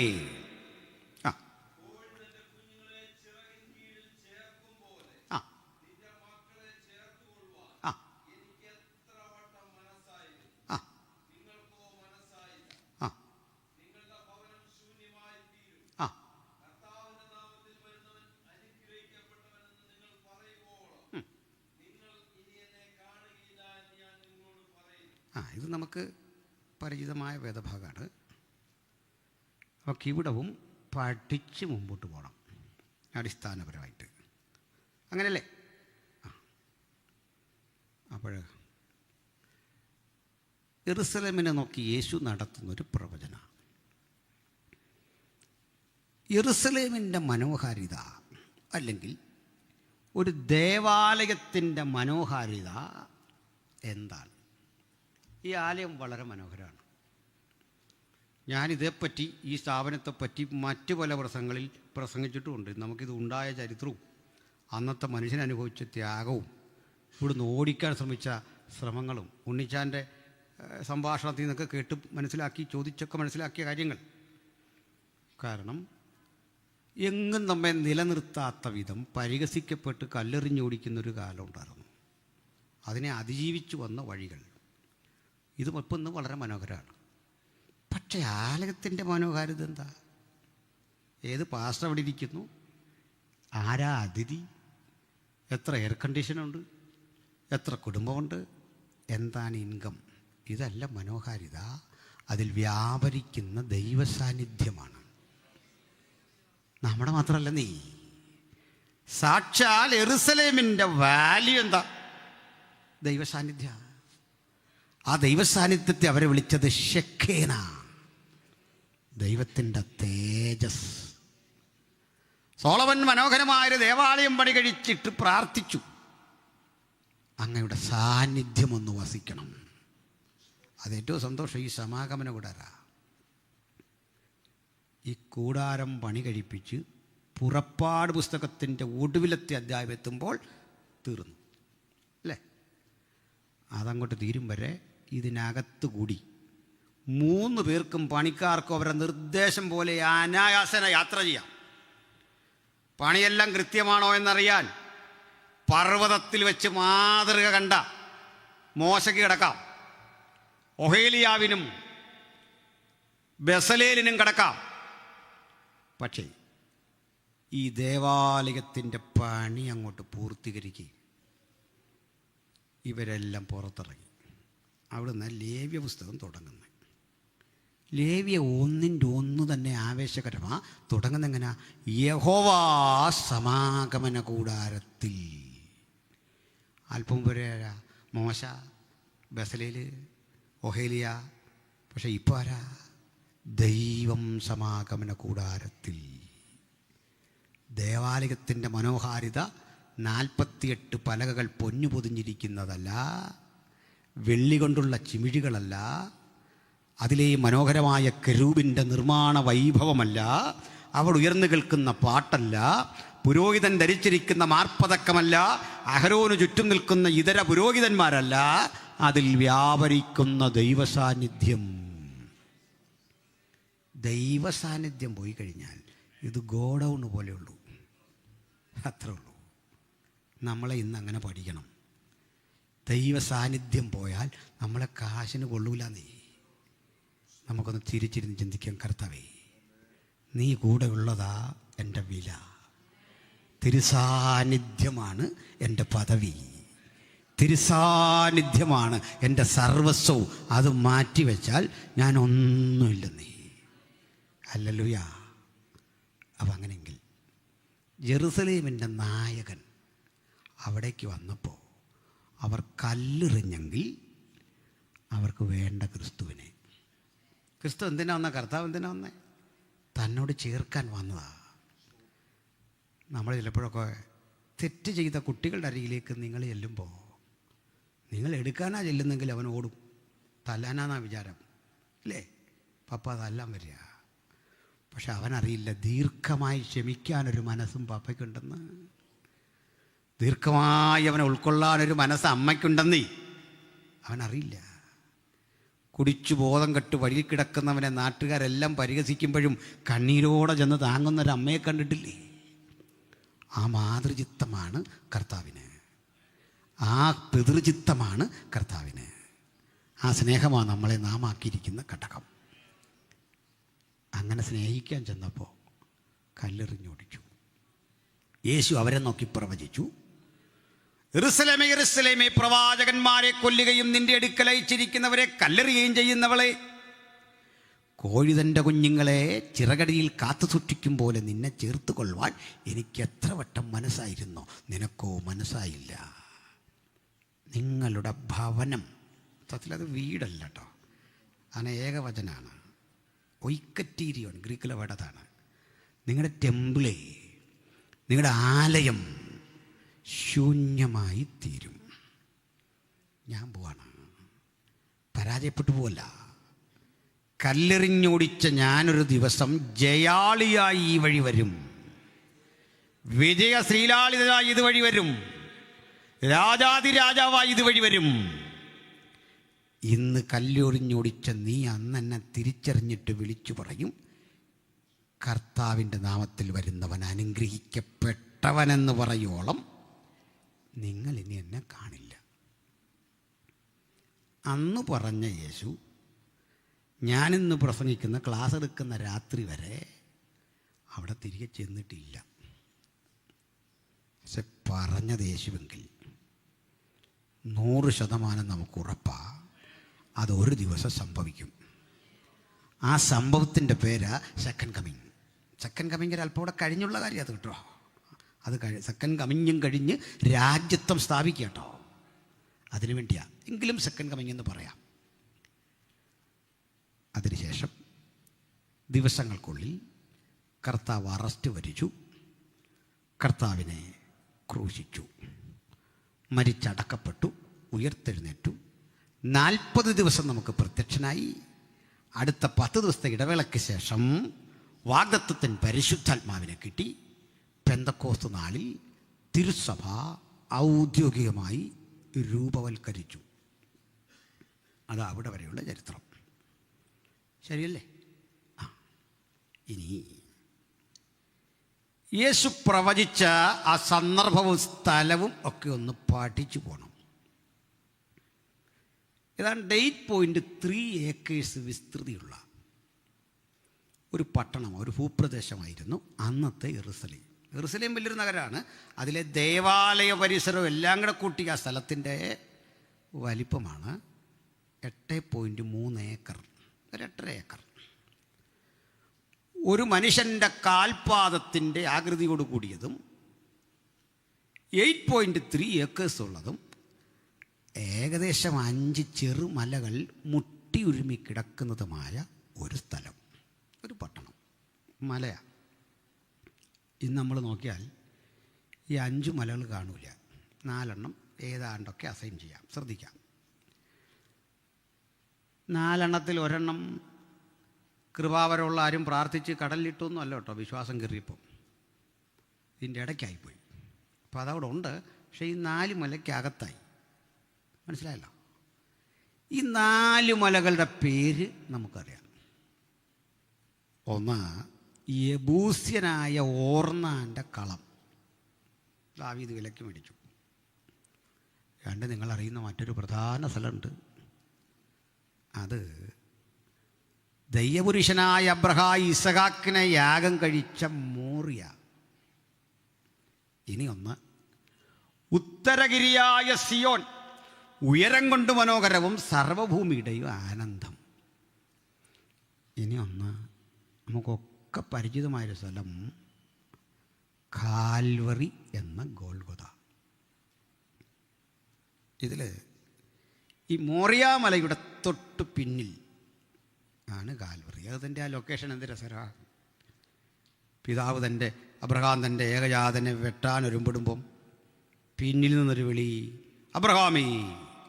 തിരിഞ്ഞു നോക്കിയാൽ ചെന്ന് തട്ടുന്നത് കാൽവറിയില്ല. ആ കാൽവറിയില്ല പിതാവ് തൻ്റെ ഏകജാതനെ യാഗമാക്കിയതല്ലേ. ഇതെല്ലാം കൂടെ കൂടി ഇതൊക്കെ പറയുമ്പോഴും ഈ മല എന്ന് പറയുമ്പോൾ നമ്മുടെ ഒരു സങ്കല്പം വേണ്ട. ഹൈറേഞ്ച് പോലൊന്നും അല്ല, മൊട്ടക്കുന്നുകൾ. ഹൈറേഞ്ചിലൂടെയൊക്കെ യാത്ര ചെയ്യുമ്പോൾ ഈ തേയിലത്തോട്ടത്തെ ചെറിയ മല കാണുമല്ലോ, അതുപോലെയുള്ളൂ കുഞ്ഞു മലകൾ. എന്തിന് നമ്മുടെ കാൽവറി എന്ന ഗോൽഗത തന്നെ കഷ്ടിച്ച് നമ്മുടെ ഈ പൊക്കേ ഉള്ളൂ. ഇത്ര ഉള്ളൊരു കുഞ്ഞു മല. അതിൽ വിരോധമുണ്ടോ? വിരോധിച്ചിട്ട് കാര്യമില്ല. അതിപ്പോൾ അത്ര ആയതിനെ എന്നോട് എന്തിനാണ് വിരോധിക്കുന്നത്? അത് വിരോധിക്കാൻ കാരണം ഈ സ്ത്രീകളൊക്കെ പ്രാർത്ഥിക്കുമ്പോൾ ഈ വല്ലാതെ വൈബ്രേഷൻ ഇട്ട് ഈ കാൽവറി വലുതാക്കി കളഞ്ഞ് കാൽവറി ഗോൽഗൊഥ. ഇത്രയും വൈബ്രേഷൻ്റെ ഒന്നും ആവശ്യമില്ല, അതിനുള്ള വകുപ്പില്ല. ഈ കുഞ്ഞു മലക ഈ പറഞ്ഞുകൊണ്ടിരുന്നത് എന്തെന്നാ കാൽവറി. എനിക്കറിയത്തില്ല. അത് സഹോദരിമാർ മാത്രമല്ല, നമ്മൾ ഈ പാസ്റ്റർമാർ തന്നെയാണെങ്കിൽ ഈ കർത്തൃമേശ നടത്തുമ്പോൾ ഈ അപ്പവീഞ്ഞുകൾ എടുത്തു വെച്ചിട്ട് കരയുന്ന പോലൊരു ടോണില്ല സംസാരിക്കുന്നത്. അതൊരു ശബ്ദത്തിൻ്റെ ഒരു സംവിധാനമാണ്. നമ്മുടെ കർത്താവിനെ അടിച്ചു അങ്ങപ്പാട്, അതൊരു അഡ്ജസ്റ്റ്മെൻറ്റ് ഇവിടെ ചെയ്യുന്നതാണ് കേട്ടോ. ഞാനായോണ്ടാണ് ഈ രഹസ്യമൊക്കെ പറഞ്ഞു തന്നെ. അപ്പോൾ നിങ്ങൾ ഈ ഉപദേശി കർത്തൃമേശ ഞാനും ഇങ്ങനെയൊക്കെയാണ്. കാരണം ആ കൃത്യസമയത്ത് ആ ടോൺ ഇട്ടില്ലെങ്കിൽ നമ്മുടെ കാര്യം പോക്ക. ആരും പിന്നെ പരിപാടിക്ക് വിളിക്കില്ല. നമുക്കറിയാതെ ഇട്ടില്ലേ തന്നെ അത് അവിടെ വരും ആ സമയമാകുമ്പോൾ. അപ്പോൾ പോട്ടെ. അപ്പോൾ കാൽവറി മനസ്സിലായി, ഗോൽഗൊഥ മനസ്സിലായി, 4 മലകളും മനസ്സിലായി. ഇതെല്ലാം കൂടെ ചേർന്ന് ഒരു മല പോലെ ഇങ്ങനെ കിടക്കുക. അത് തീരുന്ന ഇടത്ത് നിന്ന് മറ്റൊരു മല കിഴക്കേ ഭാഗത്ത് തലയുയർത്തി നിൽക്കും. ആ മല 1.5 2.5 മലയാണ്, വലിയ പൊക്കമുള്ള മലയാണ്. അത് നിങ്ങളറിയും. അതിൻ്റെ പേരാ ഒലിവ് മല. പോയിട്ടുള്ളവർക്കൊക്കെ അറിയാം, പോയില്ലേലും ഇതറിയാം. ഈ ഒലിവ് മലയെയും യെറുസലേമിനെയും തമ്മിൽ വേർതിരിക്കുന്ന ഒരു നീരൊഴുക്കുണ്ട്. അതിൻ്റെ പേര് കിദ്രോൻ. ചുരുക്കി പറഞ്ഞാൽ, വിശാലമായ ഈ യെറുസലേം എന്ന നഗരി, ആ നഗരിക്ക് ചുറ്റും ഒരു കോട്ട, ആ കോട്ടയുടെ കിഴക്ക് വശത്ത് ഒരു വാതിൽ, ആ വാതിലിനെ കുറിച്ച് കൂടി ഒന്ന് പറയാനുണ്ട്. കിഴക്കോട്ട് ദർശനമുള്ള ആ വാതിൽ വർഷങ്ങൾക്കപ്പുറത്ത് അടച്ചതാണ്. ഇന്ന് വരെ അത് തുറന്നിട്ടില്ല. തുറക്കാൻ ഒത്തിരി ശ്രമം നടത്തി. 1919 അത് തുറക്കാൻ അറബികൾ നടത്തിയ ശ്രമമുണ്ട്. ഗ്രാൻഡ് മുഫ്തിയുടെ കാലത്ത് തുറക്കാൻ ശ്രമിച്ചു, തുർക്കികൾ തുറക്കാൻ ശ്രമിച്ചു. അപ്പോഴൊന്നും തുറക്കാൻ കഴിയാതിരുന്നപ്പോൾ ഇസ്രയേലിൻ്റെ പക്കലേക്ക് ആധിപത്യം വന്നപ്പോൾ അവരൊന്നുകൂടി അത് പണിത് ബലവത്താക്കി അത് സീൽ ചെയ്തു. നമുക്ക് അവിടെ ചില്ലിയൊക്കെ ചെയ്യാം. അത് അടച്ചിട്ടിരിക്കുക. എവിടേക്ക് അഭിമുഖമായിട്ടുള്ളത്? ഒലിവുമലയ്ക്ക് അഭിമുഖമായുള്ള കിഴക്കേ വാതിൽ അടച്ച് ക്ലോസ് ചെയ്തിരിക്കുകയാണ്. അപ്പം അതിൻ്റെ കാരണം കൂടെ പറഞ്ഞു പോകാം. അറബികൾ ഇവരുമായിട്ട് ലോഹിയായിട്ടിരിക്കുന്ന കാലത്ത് ഇസ്രയേലരോട് ചോദിച്ചു, ഞങ്ങൾ യെരുസലേമിൻ്റെ പല വാതിലും തകർത്തു, 12 വാതിൽ, പിന്നെ 8 വാതിലൊക്കെ ആയിരുന്നു.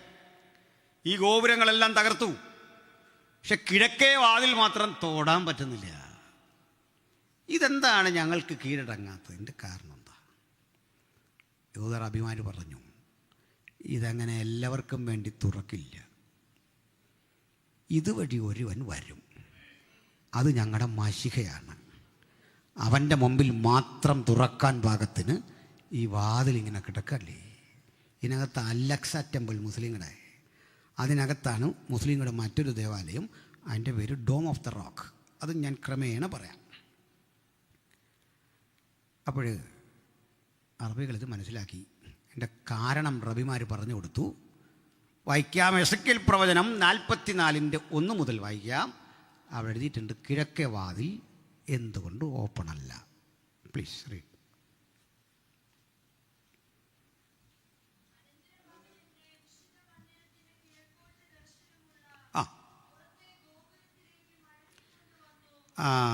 പ്രവാചകനെ ഒരു കാഴ്ച കാണിക്കുക. അവൻ എന്നെ വിശുദ്ധ മന്ദിരത്തിൻ്റെ കിഴക്കോട്ട് ദർശനമുള്ള പുറത്തേ ഗോപുരത്തിങ്കിലേക്ക് മടക്കിക്കൊണ്ടുവന്നു.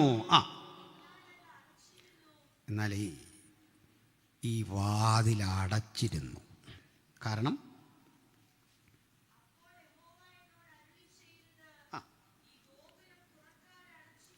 അപ്പോൾ യഹോവ എസെക്കിയേലിനോട് അരുളി, മനുഷ്യപുത്ര, ഈ ഗോപുരം തുറക്കാതെ അടച്ചിരിക്കണം.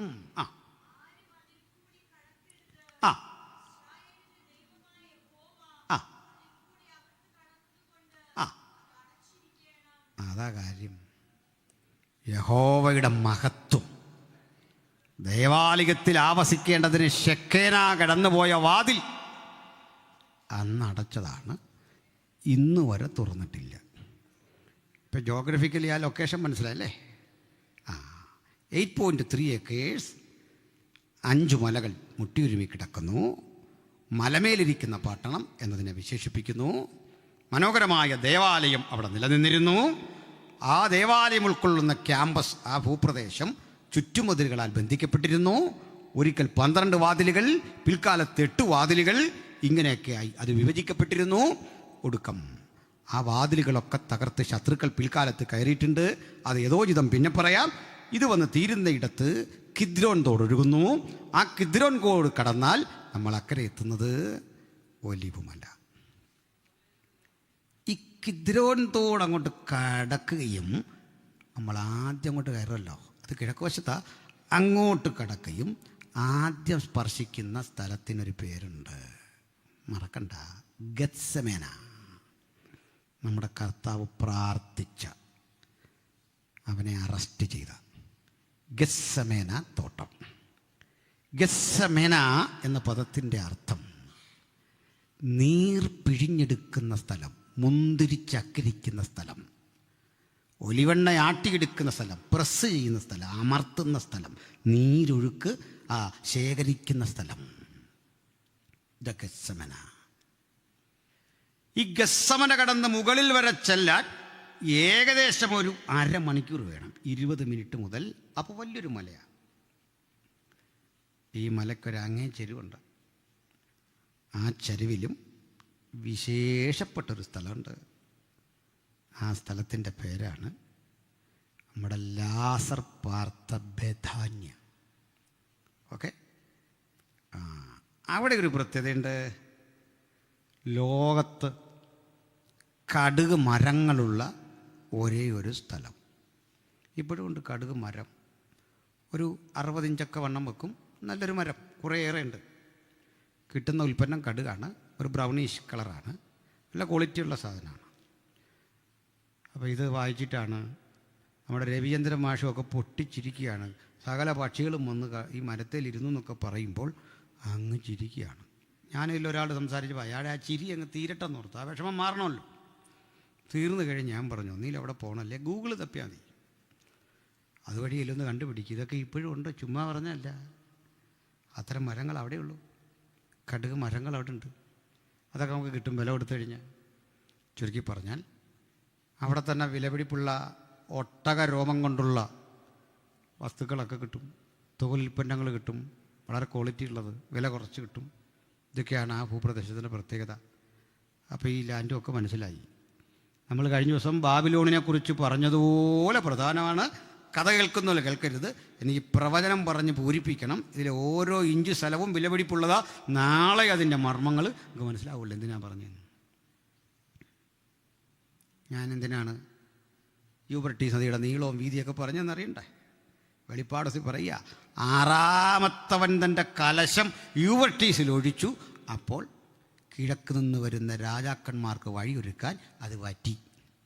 ചരിത്രത്തിലൊരിക്കൽ അത് പണ്ട് വറ്റിച്ചെങ്കിൽ അത് ആവർത്തിക്കാൻ ദൈവത്തിന് കഴിയുമെന്നുള്ളതിൻ്റെ ഒരു തെളിവ് തേടിയാ അതിൻ്റെ നീളമൊക്കെ പറഞ്ഞ് എന്ന് പറഞ്ഞ പോലെ ഈ പറയുന്നത് സുപ്രധാന കാര്യങ്ങളാണ്.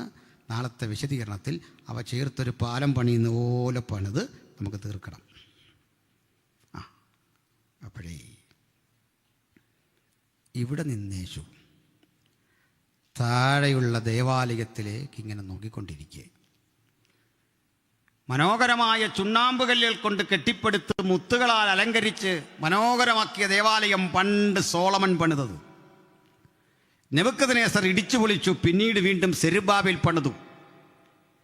കാലഹരണപ്പെട്ട ആ മന്ദിരം രാജ്യം ഭരിക്കുന്ന ഹെരോദ രാജാവ് വീണ്ടും പുനർനിർമ്മിച്ചു. ജനം വഴിപാടുകൾ കൊണ്ട് അലങ്കരിച്ചു.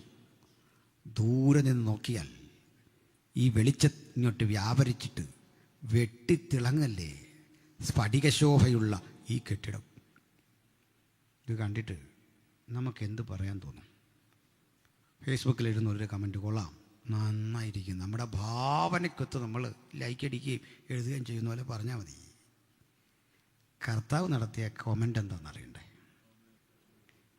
ഈ ദേവാലയം കല്ലിന്മേൽ കല്ല് ശേഷിക്കാതെ തകരും. ഇത് കേട്ടിട്ട് ശിഷ്യന്മാർക്കൊരു സങ്കടം വരാൻ കാരണം ഇത്രയും നല്ലതല്ലേ, ഒരു വൈകാരികമായൊരു ബന്ധം അവർക്ക് ആ സ്ഥാപനത്തോടുണ്ട്. അങ്ങനെയാണ്. സ്തോത്രം. ഏതായാലും പറഞ്ഞത് കർത്താവാണേ നടക്കുമെന്ന് ഉറപ്പായതുകൊണ്ട് ഒരു ശിഷ്യൻ വന്നിട്ട് ചോദിച്ചു, പത്രോസ് ആയിരിക്കും, ഗുരു അത് എപ്പോൾ സംഭവിക്കും? അവിടുത്തെ വരവിനും യുഗാവസാനത്തിനും അടയാളം എന്തെന്ന് പറഞ്ഞു തരണം. ലോകാവസാനം എന്നല്ല, ശരി പ്രയോഗം എന്താ? യുഗാവസാനം, അയോണാസ്, അതിൻ്റെ അവസാനം എന്തെന്ന് പറഞ്ഞു തരണം. മറുപടി ഒരു ഉജ്ജ്വല പ്രസംഗമല്ലേ. അത് നമ്മൾ വിളിക്കുന്ന ഒലിവറ്റ് ഡിസ്കോസ്, കർത്താവിൻ്റെ ഒലിവുമല പ്രഭാഷണം. ഗംഭീരമായ ആ പ്രസംഗമാ മാത്യു 24, മാർക്ക് 13, ലൂക്ക് 21 എഴുതിയിരിക്കുന്നത്. ആ പ്രസംഗത്തിൽ പറയുക, ഈ ദേവാലയം തകരുന്നതുമായി ബന്ധപ്പെട്ട് പറഞ്ഞു, സൈന്യങ്ങൾ യെരൂശലേമിനെ വളഞ്ഞിരിക്കുന്നത് കാണുമ്പോൾ അതിൻ്റെ ശൂന്യകാലം അടുത്തു എന്ന് മനസ്സിലാക്കണം. അന്ന് യഹൂദയിലുള്ളവർ മലമുകളിലേക്ക് ഓടിപ്പോകട്ടെ. നിങ്ങളുടെ ഈ ഓടിപ്പോക്കേ ഒരു ശീതകാലത്താകാതിരുന്നാൽ കൊള്ളാം. ഗർഭവതികളായ സ്ത്രീകൾക്കും മുലയൂട്ടുന്ന അമ്മമാർക്കും കുഞ്ഞുങ്ങൾക്കുമൊക്കെ അയ്യോ കഷ്ടം. ആ നിമിഷങ്ങളുടെ തീവ്രാനുഭവങ്ങളെക്കുറിച്ച് യേശു പ്രവചിച്ചു. ഏതാനും നാൾക്കുള്ളിൽ യേശു അറസ്റ്റ് വരിച്ചു, യേശുവിനെ ക്രൂശിച്ചു, മരിച്ചു, അടക്കപ്പെട്ടു, ഉയർത്തെഴുന്നേറ്റു. പക്ഷേ AD 30 ഒരു ഏപ്രിൽ മാസത്തിൻ്റെ മധ്യാഹ്നത്തിൽ കർത്താവായ യേശുക്രിസ്തു ഈ സ്ഥലത്ത് നിന്ന് പ്രവചിച്ച സംഭവങ്ങൾ നിറവേറാൻ കഷ്ടിച്ചൊരു തലമുറയുടെ കാലം മാത്രം മതിയായിരുന്നു. 40 വർഷം. ഏകദേശം AD 70, AD 30 ഈ പ്രവചനമെങ്കിൽ, അല്ല 29 ഒരു 41 വർഷം. അങ്ങനെയെങ്കിൽ AD 70 എത്തുമ്പോഴേക്കും രാജ്യം ഭരിക്കുന്ന ചക്രവർത്തിയുടെ സേനാനായകൻ ടൈറ്റസ് കൈസർ. ഈ ടൈറ്റസ് കൈസർ എന്നുള്ളത് സേനാനായകൻ്റെ പേരാണ്. പക്ഷെ പിന്നീട് അയാൾ ചക്രവർത്തിയാകുന്നു. ആ ചക്രവർത്തിയുടെ സ്ഥാനപ്പേരാണ് സീസർ. അത് ചേർത്ത് പറയുന്നതാണ് ടൈറ്റസ് കൈസർ. അയാൾ നിയോഗിക്കപ്പെട്ടു യെരുസലേം പിടിക്കാൻ. ഒരു വലിയ സൈന്യമായി ടൈറ്റസ് കൈസർ യെരുസലേമിൽ വന്നു. ഒലിവ് മലയിൽ സൈനിക ക്യാമ്പ് സജ്ജീകരിച്ചു. അദ്ദേഹം ഒന്നുകൂടി പറഞ്ഞു കൂടെയുള്ളവരോട്, ഈ കെട്ടിടം പൊളിക്കരുത്. റോമക്കാരുടെ ദേവനായ സെയൂസ് എന്ന് പറഞ്ഞാൽ ഇന്ത്യക്കാർ ഇന്ദ്രൻ എന്ന് വിളിക്കുന്ന ദേവൻ്റെ റോമൻ പതിപ്പാണ് സെയൂസ്, ഗ്രീക്ക് പതിപ്പാണ് സെയൂസ്. അപ്പോളോ നമ്മളെ അതൊരു ടയറാണ്, പക്ഷെ അവിടുത്തെ ഒരു ദേവനാണ്.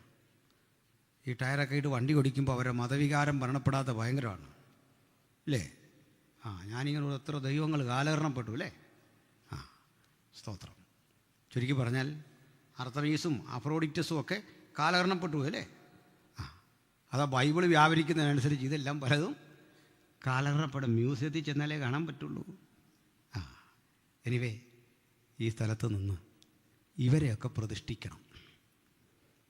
ആ സ്ഥലം ഒരു സർവ്വമത പ്രാർത്ഥന കേന്ദ്രമാക്കി മാറ്റണം.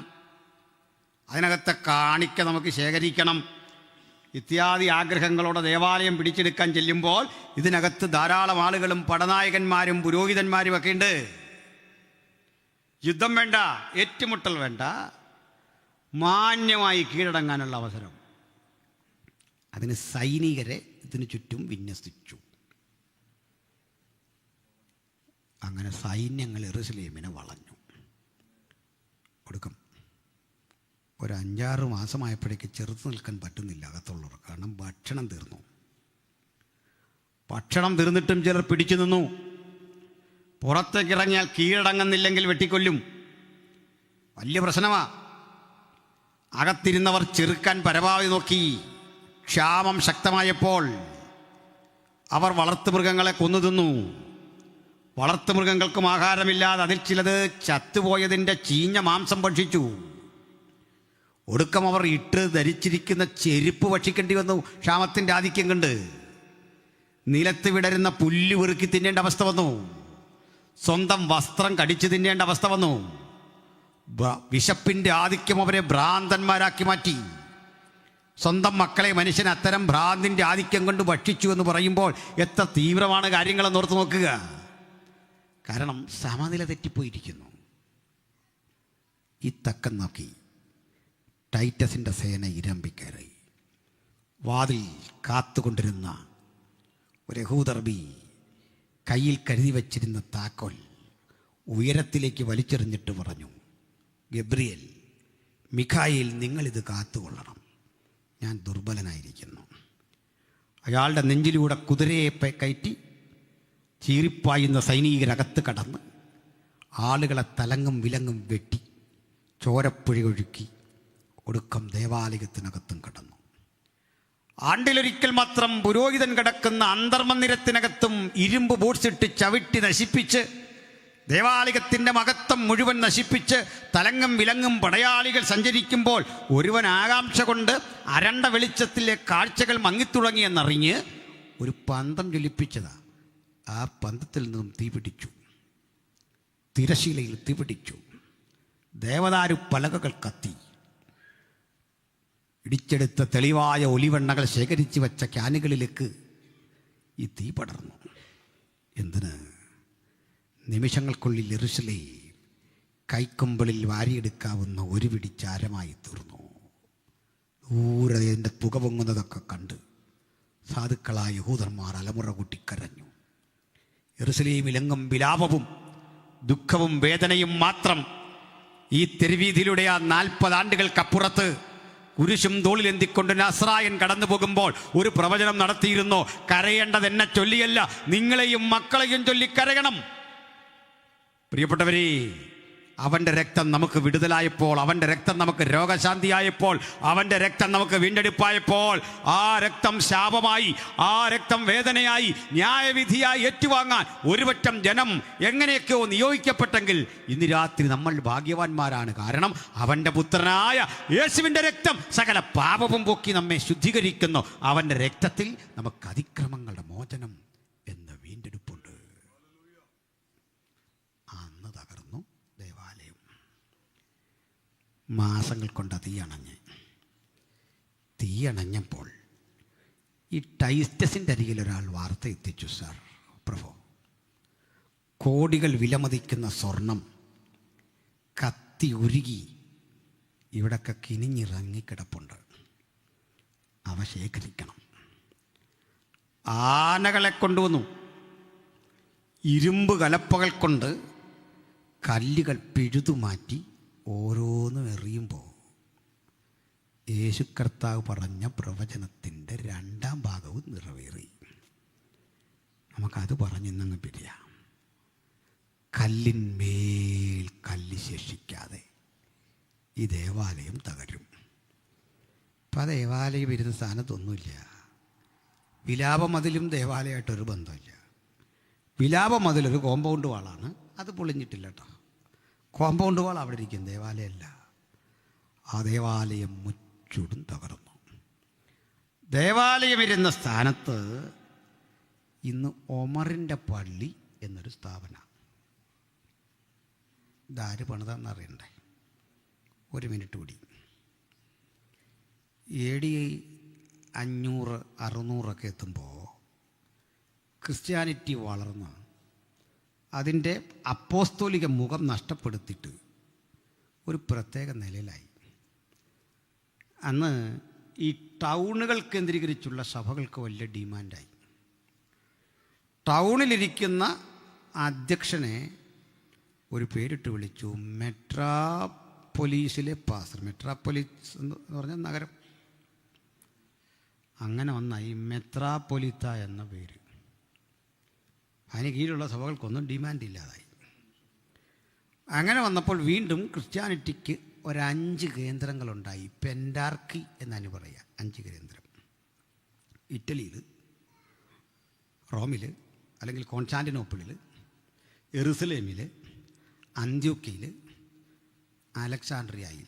ഇതാ പ്രബല ചർച്ചുകൾ, അന്നത്തെ വലിയ ചർച്ചുകൾ. അവിടെ ഇരിക്കുന്ന ഇവർ പറഞ്ഞു, ഈ മെട്രാപ്പൊലിത്തന്മാർ പറഞ്ഞു, ഞങ്ങൾ കേവലം മെത്രാപ്പൊലിത്ത മാത്രമല്ല, ഇവരുടെ മുഴുവൻ അവസാന വീട് ഞങ്ങളാ. അതുകൊണ്ട് ഞങ്ങൾക്കൊരു സ്ഥാനപ്പേര്, ആ സ്ഥാനപ്പേരാ പാത്രിയാർക്കീസ്, കുലപതി. മനസ്സിലായില്ലേ? മൊത്തം ആളുകൾ ഇനി കീഴിൽ. അംഗീകരിച്ചിലുള്ള കുഴപ്പം എന്താണെന്നറിയണ്ടേ? ഈ കമ്മിറ്റി കൂടാനും കാര്യത്തിനൊക്കെ ഇവിടേക്കാണ് വരുന്നത്. കാരണം അന്ന് വള്ളത്തിലൊക്കെ വരണം, നടന്നു വരാനൊക്കെ ഉള്ള ബുദ്ധിമുട്ടേ. ഈ വലിയ ടൗണുകളെല്ലാം നദീതീരത്തോ സമുദ്രതീരത്തോ. അപ്പം ഇവിടുത്തെ പുള്ളികൾ പ്രധാനികളായി. അങ്ങനെ ഇരിക്കെ റോമിലെ പുള്ളി പറഞ്ഞു, നമ്മളെല്ലാം കാര്യം പാത്രിയാർക്കീസും മെത്രാപ്പൊലീത്തും ആണെങ്കിലും നമ്മളെല്ലാം ഒന്നിച്ചു കൂടുന്നത് എവിടെ? ടൈബർ നദിയുടെ തീരത്തുള്ള ഈ കേന്ദ്രത്തിലാണ്. അപ്പം ഞാൻ നിങ്ങളുടെ എല്ലാം ഒരു പിതാവ്, അതാ മാർപ്പാപ്പ. അംഗീകരിക്കുന്നില്ലേ? നാളെ മുതൽ ഇങ്ങോട്ട് വരേണ്ട, കമ്മിറ്റി കൂടാൻ പോകും.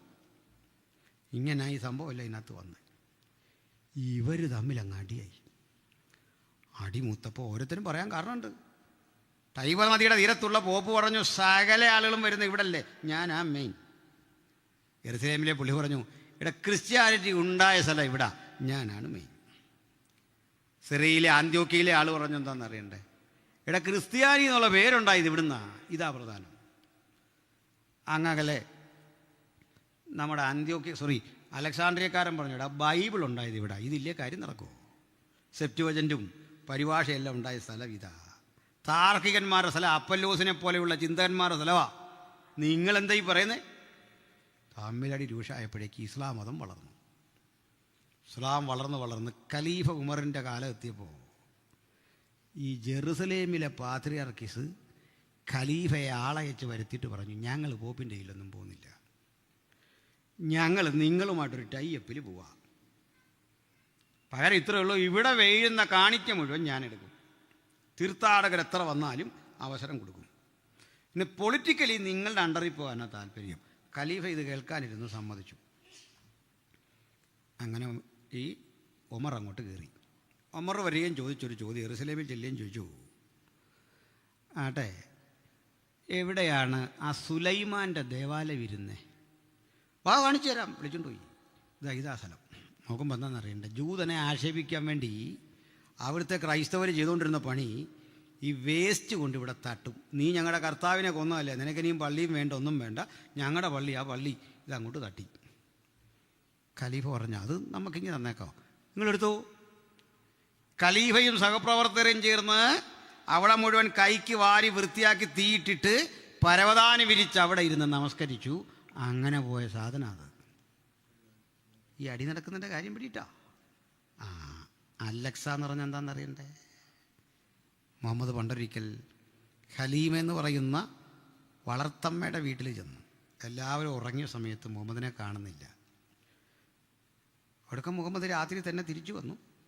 ചോദിച്ചപ്പോൾ പറഞ്ഞു, ഞാൻ കഴിഞ്ഞ രാത്രി സ്ത്രീയുടെ ഉടലും സിംഹത്തിൻ്റെ കൈകളും കഴുകൻ്റെ ചിറകും അങ്ങനെ പലതരം സാധനങ്ങൾ, നമ്മൾ ഈ വെട്ടുതുണിക്കൊക്കെ വസ്ത്രം തയ്ക്കുന്ന പോലെ പലതരം സാധനം വെച്ചൊരു മൃഗം, അതിൻ്റെ പേര് ബുറാക്ക് എന്നായിരുന്നു. ബുറാക്ക്. അതിൻ്റെ മീതെ കയറി പറന്നൊരു പോക്ക്. അങ്ങനെ 1-ാം സ്വർഗം, 2-ാം സ്വർഗം, 3-ാം സ്വർഗം. ഓരോ സ്ഥലത്ത് വരുമ്പോൾ ആദൻ നബി ഇരിക്കുന്നു, മൂസ ഇരിക്കുന്നു, ഈസ ഇരിക്കുന്നു. പലരെ കണ്ട് അല്ലാഹ് ഇരിക്കുന്ന സിംഹാസനത്തിൻ്റെ മുമ്പിൽ ചെന്നു. അല്ല പറഞ്ഞു, കൊള്ളാം, 50 നേരം നിസ്കരിക്കണം. നോക്കൂ. തിരിച്ചു വരുമ്പോൾ മൂസാ നബി വഴി നിന്നിട്ട് ചോദിച്ചു, മുഹമ്മദേ ഈ 50 നേരം പറ്റുമോ? പോയിട്ട് അവിടെ ചെന്നപ്പോൾ അല്ലാഹ് താത്ത് കൊടുത്തു 45. 45 കൊണ്ട് താഴെ വരുമ്പോൾ ഈസാ നബി ഇരിക്കുന്നു. ഈസാ നബി ചോദിച്ചു, മുഹമ്മദേ ഇത്രയും പറ്റുമോ? അത് പറ്റില്ല. പോയി ബാർഗൻ ചെയ്തു, 40 ആക്കി. ആദൻ നബി ചോദിച്ചു, അത്രയും പറ്റുമോ? അങ്ങനെ ചുരുക്കിയ ഈ 5 നേരം. മനസ്സിലായില്ലേ? 50 നേരം ഈ ബാങ്ക് വിളി ഉണ്ടെങ്കിലുള്ള സ്ഥിതി ആലോചിച്ചേ. നമ്മുടെ അല്ല, അവരുടെ സ്ഥിതി ആലോചിച്ച് നിസ്കരിച്ച് ആട്ടലൊടിയില്ലായിരുന്നു. ഏതായാലും കരുണാമയനായ അള്ളാഹുവിന് ഇല്ലാത്ത കരുണ മൂസായ്ക്കും ഈസായ്ക്കും ആദൻ നബിക്കും തോന്നിയത് നന്നായി. അല്ലെ 50 നേരമായി തന്നെ. പോട്ടെ. ഇത് കഴിഞ്ഞ് ഈ ബുറാക്ക് വന്ന് ലാൻഡ് ചെയ്ത സ്ഥലം യെരുശലേം. മക്കയും മദീനയും കഴിഞ്ഞാൽ ഒരു ഇസ്ലാമിന് ഏറ്റവും ഇഷ്ടപ്പെട്ട പുണ്യഭൂമിയാണ് ഏതാ? അപ്പോൾ ആ ബുറാക്ക് വന്ന് നിന്ന സ്ഥലത്താണ് നിങ്ങൾ ആ താഴികക്കുളം കാണുന്നത്. ഇപ്പം മനസ്സിലായോ? അവിടെയാ അലക്സ മോസ്ക്. 2 മോസ്ക്.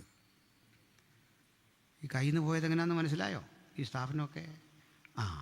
അതിൻ്റെ തൊട്ട് മുമ്പിലാ പ്രധാന പ്രവേശം, നമ്മുടെ യെരുശലേമിൻ്റെ കിഴക്കേ വാതിൽ. ഇതിനൊക്കെ എന്തു പറ്റി, എന്തു പറ്റും, എങ്ങനെ തീരും എന്നൊക്കെ അറിയാൻ നമുക്ക് നാളെ കൂടാം. സന്തോഷമല്ലേ?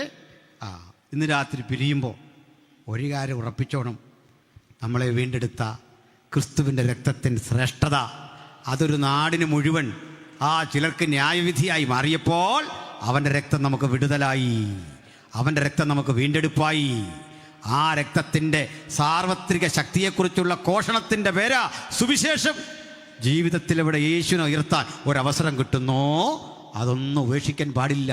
നമുക്ക് നസ്രായനെ ഉയർത്താം, സുവിശേഷത്തെ ഉയർത്താം, ക്രൂശിനെ ഉയർത്താം, അവൻ്റെ മടങ്ങിവരവിന് വേണ്ടി കൺപാർത്തിരിക്കാം. ഇന്ന് രാത്രി ദൈവം ഈ വചനങ്ങളാൽ നമ്മളെ ധാരാളമായി അനുഗ്രഹിക്കട്ടെ.